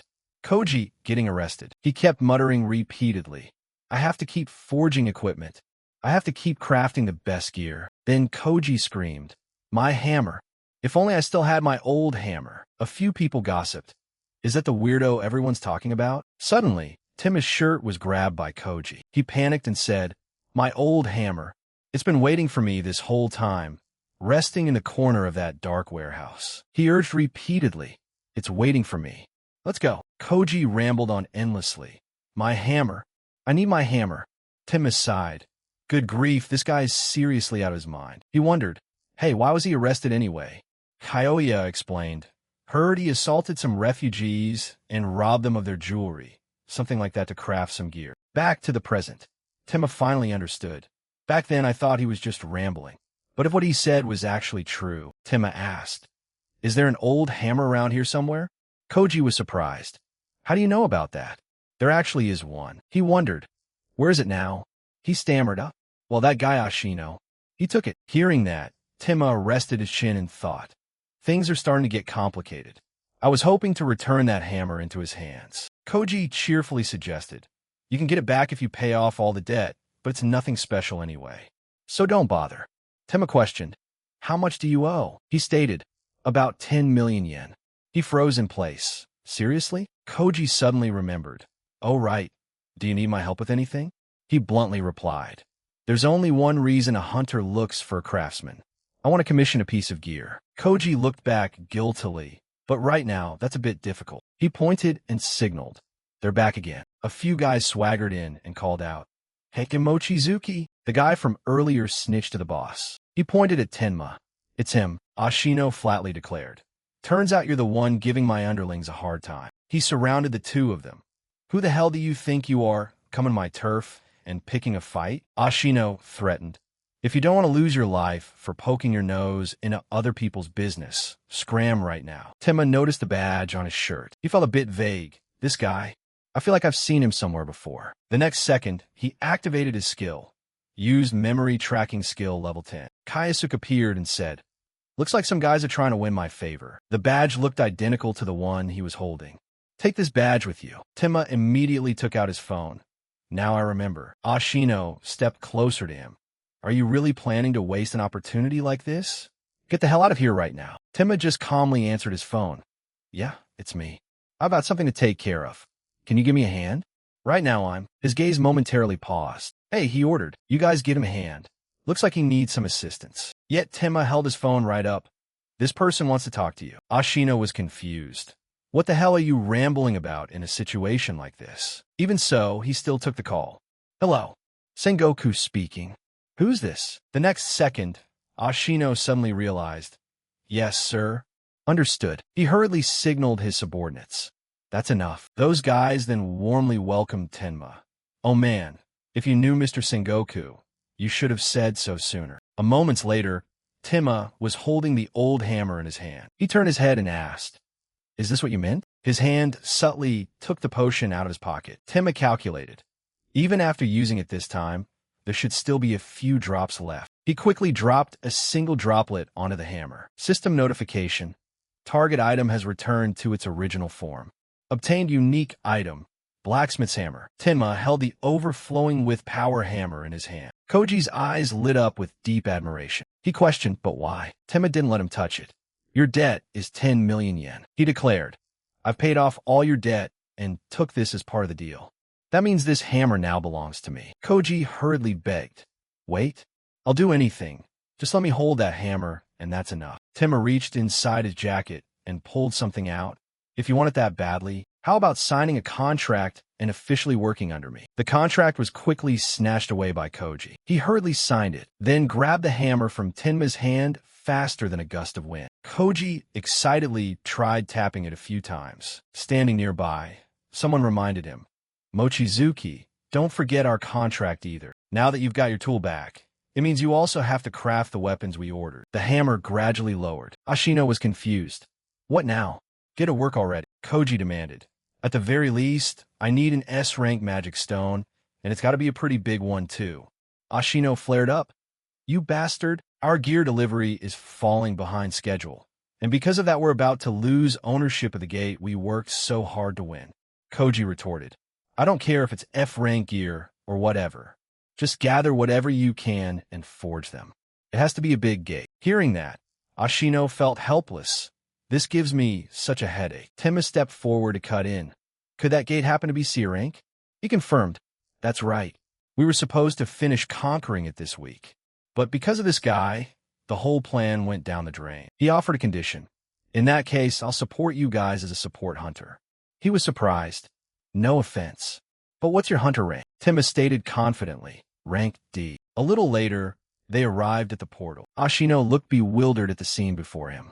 Theoretically, I'm also rank D, but Tenma alone took down all the surrounding monsters. He asked in sheer disbelief, What the hell is that? Who on earth is that guy? A goblin suddenly lunged forward from the front. The D-rank hunter hurriedly raised a shield to block, but was thrown off balance by the impact. The monster shrieked, brandishing its cleaver with fierce aggression. The hunter gritted his teeth and cursed as he was cornered, sweat pouring down his face like a waterfall. Out of nowhere, a blade pierced straight through the goblin from behind. The monster collapsed, blood splashing across the ground. The D-rank hunter panted heavily, realizing that dealing with even a single one was already a major problem. Meanwhile, Tenma Tsukishiro was cutting a swath through the horde of monsters with sharp, blue mana blade arcs. Watching Tenma's back, the hunter was stunned by the massive gap in their skill levels. After the battle, they dropped by the Mochizuki forge. The blacksmith Mochizuki held the red gemstone in his hand, his eyes wide with disbelief that Tenma had actually scored such top-tier loot. The D-rank hunter stood off to the side with his arms crossed, still wearing a skeptical expression. Mochizuki was so excited that he swung his hammer down onto the gemstone right away to start crafting. The hunter was surprised, since this blacksmith was normally super lazy, but he suddenly turned passionate thanks to the rare materials Tenma brought back. Mochizuki focused intently on his work, beads of sweat dotting his forehead. Tenma handed him a slip of paper detailing the specs for the armor he wanted. The young blacksmith smiled and thanked him profusely for Tenma's absolute trust. He promised to pour his heart, and soul into crafting the most flawless accessories possible. Tenma nodded in satisfaction and held out his hand to seal the partnership. The two shook hands, officially establishing a long-term business relationship. Night had fallen by the time Tenma returned to his apartment. The clock on his phone screen just hit 7:01 p.m. He sat down at the dining table and booted up the system to check his accumulated points. With 1,239 points on hand, Tenma decided to spend 1,000 points to buy the talent acquisition potion. He hoped this pricey item would deliver results as good as last time. A blue vial, radiating a mysterious glow, appeared in Tenma's hand. The system description stated that the potion reverses cause and effect, helping the user acquire a necessary skill. Tenma wondered if just drinking it would automatically teach him a new skill.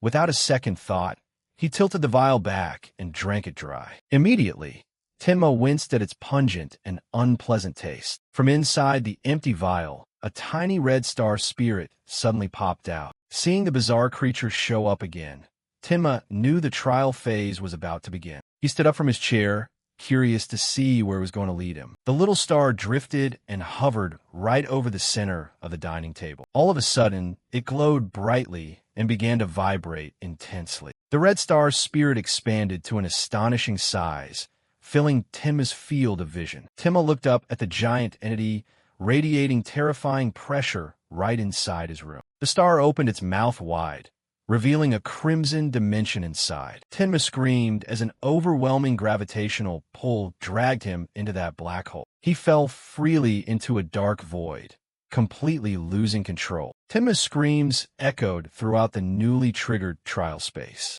The entire room flared brightly one last time before Tenma completely vanished into the abyss. Tenma woke up, finding himself sprawled on the floor of an unfamiliar gray space. He stared blankly, wondering what the hell kind of place this was. Tenma forced himself up, sweat starting to bead on his forehead from a creeping sense of unease. A system panel popped up, announcing that it was evaluating the target's compatibility. The system confirmed that the user possessed the incompetence adjustment trait. Tenma knelt on the floor, intently watching the mystical blue lines of text. Notifications kept popping up, indicating that a special process had been initiated. The space dedicated to breaking past talent limits had officially opened up. A basic survival trial appeared with the objective of reaching level 11 proficiency. Tenma went pale when he saw the penalty for failure was death, with a mortality rate of up to 56%. The system coldly declared that the experiment was beginning right now. A loud blast rang out, and thick smoke blanketed the entire space. Tenma hastily retreated, taking a defensive stance to brace for danger. Out of the smoke, a gigantic wooden mannequin stepped forward with a blank expression. It clenched its fists, radiating a terrifying killing intent despite being just a lifeless object. The mechanical monster charged forward at breakneck speed, tearing through the air. A massive impact caused the ground to shake violently. Tenma was blasted back into a rocky wall, quickly channeling his mana to forge a blue sword to fight back. He gritted his teeth against the pain, shocked by his opponent's unimaginable speed. The wooden golem moved so fast it left nothing but streaks of white light in its wake. It landed heavily, sending debris flying everywhere. The enemy launched into another forceful charge. Tenma unleashed a powerful, straight vertical slash to stop it in its tracks. But the wooden monster didn't even flinch, crashing right through his attack. Tenma was horrified to realize that standard attacks were completely useless.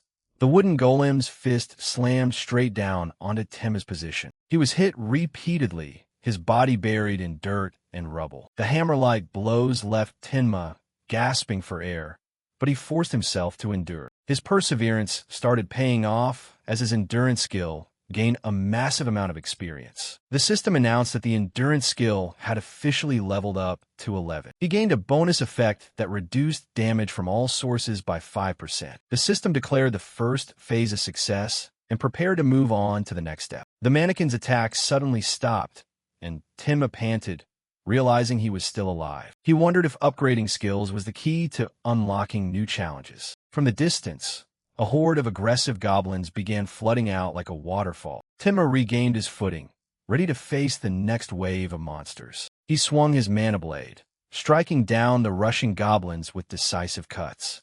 Whether it was an enhancement potion or a new skill, Tenma was determined to push through everything. The system tried to analyze the user's innate talent, but the results weren't what it hoped for. Amidst the sea of monsters, Tenma kept fighting calmly, even though the system couldn't find any talent in him. He focused his entire mind on his next slash, his gaze filled with determination. Tenma muttered to himself that he lacked natural gifts, and the only thing keeping him standing was his relentless effort. The system announced that the Intimidation skill level 10 had been activated. A blazing red killing intent washed over the area, causing the charging goblins to freeze in sheer terror. Right after that, the weapon swap skill level 10 was also activated. Tenma turned his mana sword into a long spear, piercing through a whole line of enemies in a single strike. In a bloodthirsty haze, Tenma reminisced about the harsh taunts from his past about being a good-for-nothing. People used to say effort was a privilege reserved for the talented, while he had nothing at all. Tenma shouted out, vowing that this time he would protect everything he had lost in his past life. He unleashed a straight vertical slash with all his might, creating a streak of blue light that ripped through the darkness. The mana blade swept across, cutting down everything in its path. Tenma funneled all his pent-up frustration into the blow, wiping out the horde of monsters in the blink of an eye. The corpses of the goblins lay scattered across the cracked ground, a testament to his newly unleashed power. The system announced that the Intimidation skill had leveled up to 11. A lone surviving monster whimpered before Tenma finished it off with a clean slash. A flash of light appeared along with a notification confirming Tenma had pulled off a slick execution. All of his basic skills had hit the level 11 milestone. Mission accomplished, the system began calculating the winner's rewards. Tenma collapsed onto the floor from exhaustion. He received the Integrated Basic Attribute Capacity, skill level 11, a massive step forward. Bonus effects emerged, including an increased rate for learning rare skills and the merging of similar skills. Tenma stared dumbfounded at the notification screen, unable to believe his eyes. He broke into a satisfying smile, knowing he had truly gotten his hands on new power. Tenma wondered if this was the true purpose of that acquisition potion. Even without innate talent, he could still break past his limits. Suddenly, his vision blurred, and Tenma found himself back in his familiar room. Upgrading all basic skills should have taken months, yet he pulled it off in the blink of an eye. Not only that, he even had the chance to acquire rare skills that others only dreamed of. Looking around the quiet room, Tenma was still in shock over what he had just been through. He hurriedly grabbed his phone to check. The clock read 7:03 p.m. Tenma was amazed to realize that virtually no time had passed during the trial. He stared blankly at the screen, his mind spinning with dozens of questions. Tenma sat up, realizing that the effects of that miraculous potion probably hadn't worn off yet. He turned his head back to look toward the door, where the Red Star Spirit was quietly watching him from behind. Emergency alerts about a gate break blared continuously on the news, urging citizens to evacuate immediately. Tenma heard it while he was at home. Tenma immediately rushed out the door. The Red Star Spirit from the talent acquisition potion was flying ahead to lead the way for him. At the scene, a gigantic spatial tier was blazing in the middle of the residential area. Tenma had arrived, staring intently at the center of the disaster. Packs of glowing red, four-legged monsters began pouring out of the gate, roaring mad. The hunters at the scene were struggling desperately to block the monsters from flooding past the left flank. Smoke and fire filled the air everywhere. Tenma didn't stop. He chased after the Red Star as it guided him deep inside. Cutting through the piles of debris, Tenma headed straight for the central zone of the battlefield. Yuki Shirogane, the female hunter from the Silver Wing Guild, suddenly appeared alongside her teammates. She radiated a powerful blue energy. The moment they spotted each other, both were stunned. Tenma called out her name, and Yuki was equally shocked to see him there. He scratched his head, recalling that he still owed her a meal from a previous promise. Accompanying Yuki was another woman with an entirely different aura. That was Yuki's older sister, a genuine S-rank hunter. Wasting no time, The S-rank hunter immediately lunged into the monsters surrounding the injured people. A massive monster spewed fire, incinerating everything in its path. An injured hunter lay collapsed at the giant monster's feet, with his life now measured in seconds. Yuki's sister raised her bow, shouting for everyone to leave this to her. Bright red energy arrows began to converge. 3 massive magic arrows, like glowing red spears, shot straight toward the enemy. She glided through the air, clearing out the obstructing monsters with terrifying speed. Yuki watched her sister and then ordered the support team to handle the remaining grunts. She turned to Tenma, reminding him not to overdo anything. Meanwhile, Tenma only stared closely at the red star vibrating frantically above. He saw a potion icon appear above the red star's head. Did he need to save someone? He wondered if he had to protect her. Across the way, a hunter had just been knocked flying and was about to be trampled flat by a monster. He screamed in desperation. Tenma darted his eyes over to observe.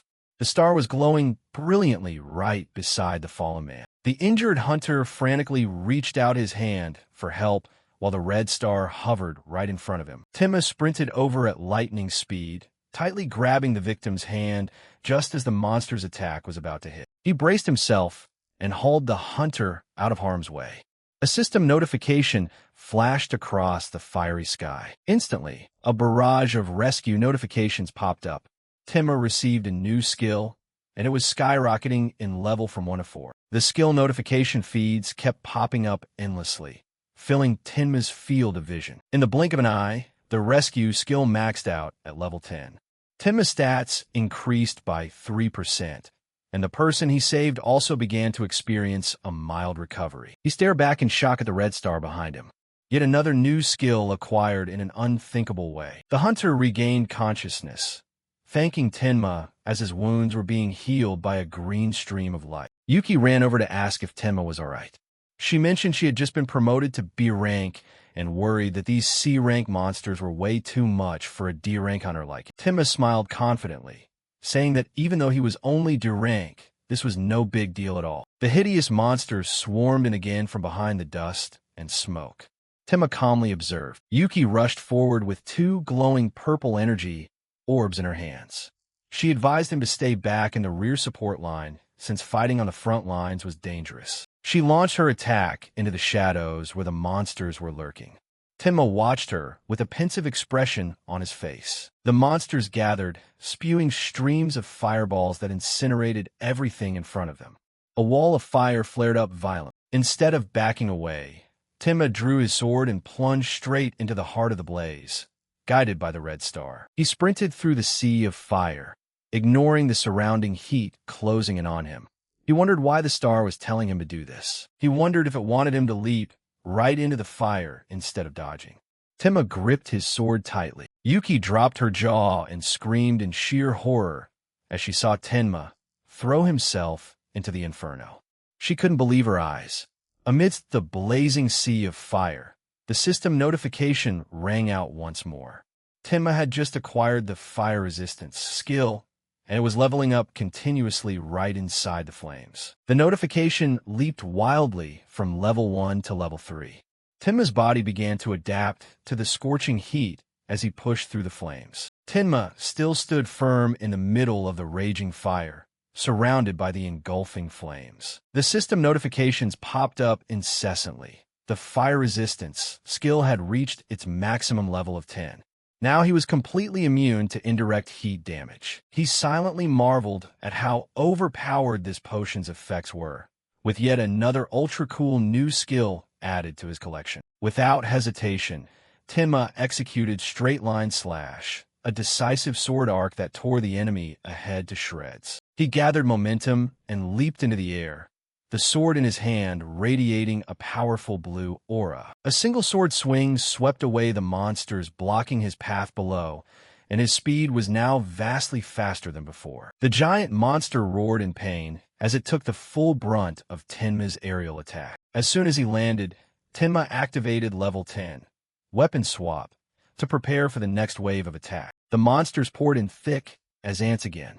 He remarked that they were tougher and stronger than initial estimates. When Tenma switched to using a spear, The system immediately announced that he had acquired the spearmanship skill, and it was jumping continuously from level 1 to level 4. He wielded the spear skillfully like a true warrior, and the skill shot straight up to level 9. And to top it off, spearmanship reached level 10. Seriously, just touching a weapon makes you a master instantly.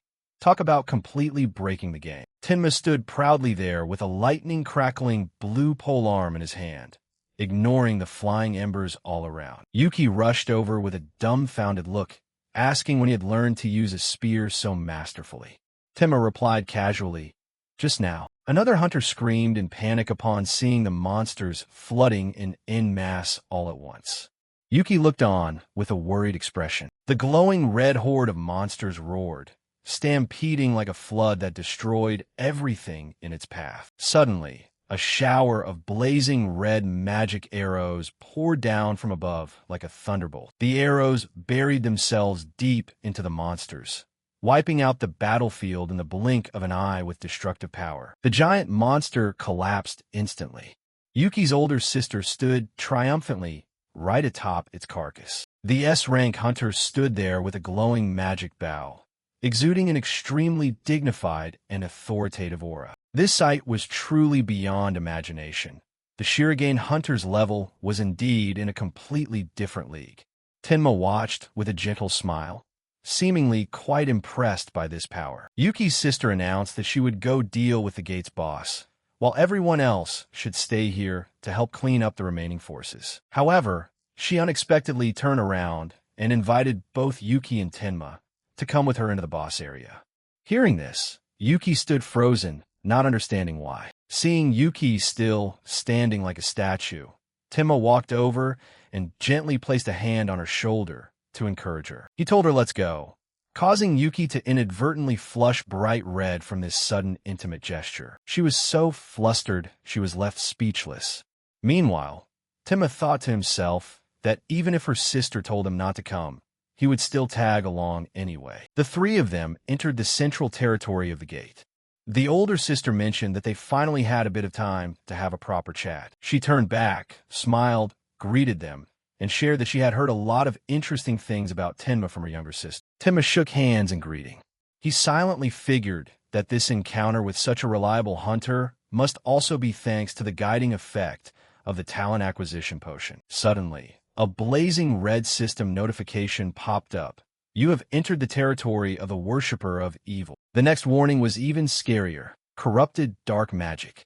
Every living creature inside this gate would be unable to recover stamina or mana through conventional means. The group immediately stopped in their tracks, the atmosphere suddenly turning heavy before these ominous announcements. Tenma broke out in a cold sweat, silently asking what worshipper of evil meant and why it was showing up right now. Yuki realized this was identical to what they had seen at the previous gate.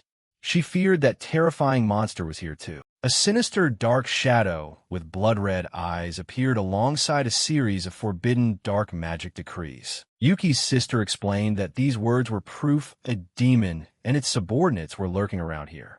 The shadow monsters began to materialize. Tenma pondered thoughtfully about the subordinates who had signed covenants and borrowed a fraction of their power from demons, even though they were vastly weaker than real demons.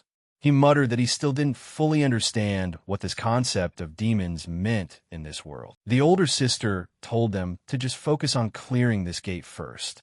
She decided to go in alone and told the two of them to stay here and keep watch. Tenma asked for clarification on the cannot recover notification. It meant that once all stamina, magic power, or mental strength was used up, it was gone for good and wouldn't regenerate on its own. Yuki's sister began gathering energy, creating a glowing red arrow in her hand, ready to face the hidden danger ahead. Yuki's sister glanced at her fully charged mana gauge, giving a gentle nod of agreement to Tenma. She thanked Tenma for the reminder, then prepared to unleash her move with the brilliant red arrow in her hand. She promised to return right after sorting everything out. Yuki anxiously called out after her sister when she saw her intending to plunge into danger alone. However, her sister had already vanished into a strong gust of magic wind. Tenma reassured Yuki that there was no need to worry, because the power of an S-rank hunter was far beyond ordinary imagination. Yuki irritably replied that she knew that full well, but she was worried about her sister as a younger sibling. During that time, Tima suddenly felt something was amiss. He narrowed his eyes to survey the surrounding space. He turned his back to look toward the deep darkness within the gate, where something seemed to be lurking. The system announced that Tenma was activating level 11 sensory perception to scan for hidden enemies. Strangely enough, Tenma muttered that he couldn't feel any presence at all. Everything was frighteningly quiet. Yuki anxiously asked if something was wrong, but Tenma suddenly sensed an overwhelmingly powerful killing intent rushing toward them. He instantly prepared to attack. There was definitely something here. Tenma hurled his magic polearm toward the empty space ahead with wind-shredding speed. The spear pierced straight into an invisible target, creating a brilliant blue explosion of light accompanied by a ringing cry of pain. Right at that spot, an old magic book was opening up, radiating mysterious dark energy streams. Yuki looked in alarm toward the source of the sound. It seemed the true enemy was gradually showing its face. Out of the darkness, a pair of blood-red, glowing eyes filled with hatred were staring straight at them. The system notified that Tenma continuously acquired clairvoyance from level 1 to level 6 as he tried to see through the enemy. The clairvoyance skill reached level 10, helping Tenma clearly see the form of the entity standing before them. It was a giant goblin with yellow skin and bulging muscles. The monster growled, asking how Tenma could notice its presence. Its face looked extremely craftily dangerous. Tenma muttered, "A talking goblin. Is this another one like last time?" He noticed the similarity to previous encounters. He silently compared this guy to Siyu Chulin, wondering if this was a different race of demon. Yuki, standing beside him, was also full of alertness. The giant yellow goblin sneered that their luck today was really bad. It was a yellow goblin, Zabal. A formidable opponent had appeared right when Yuki's sister had just left.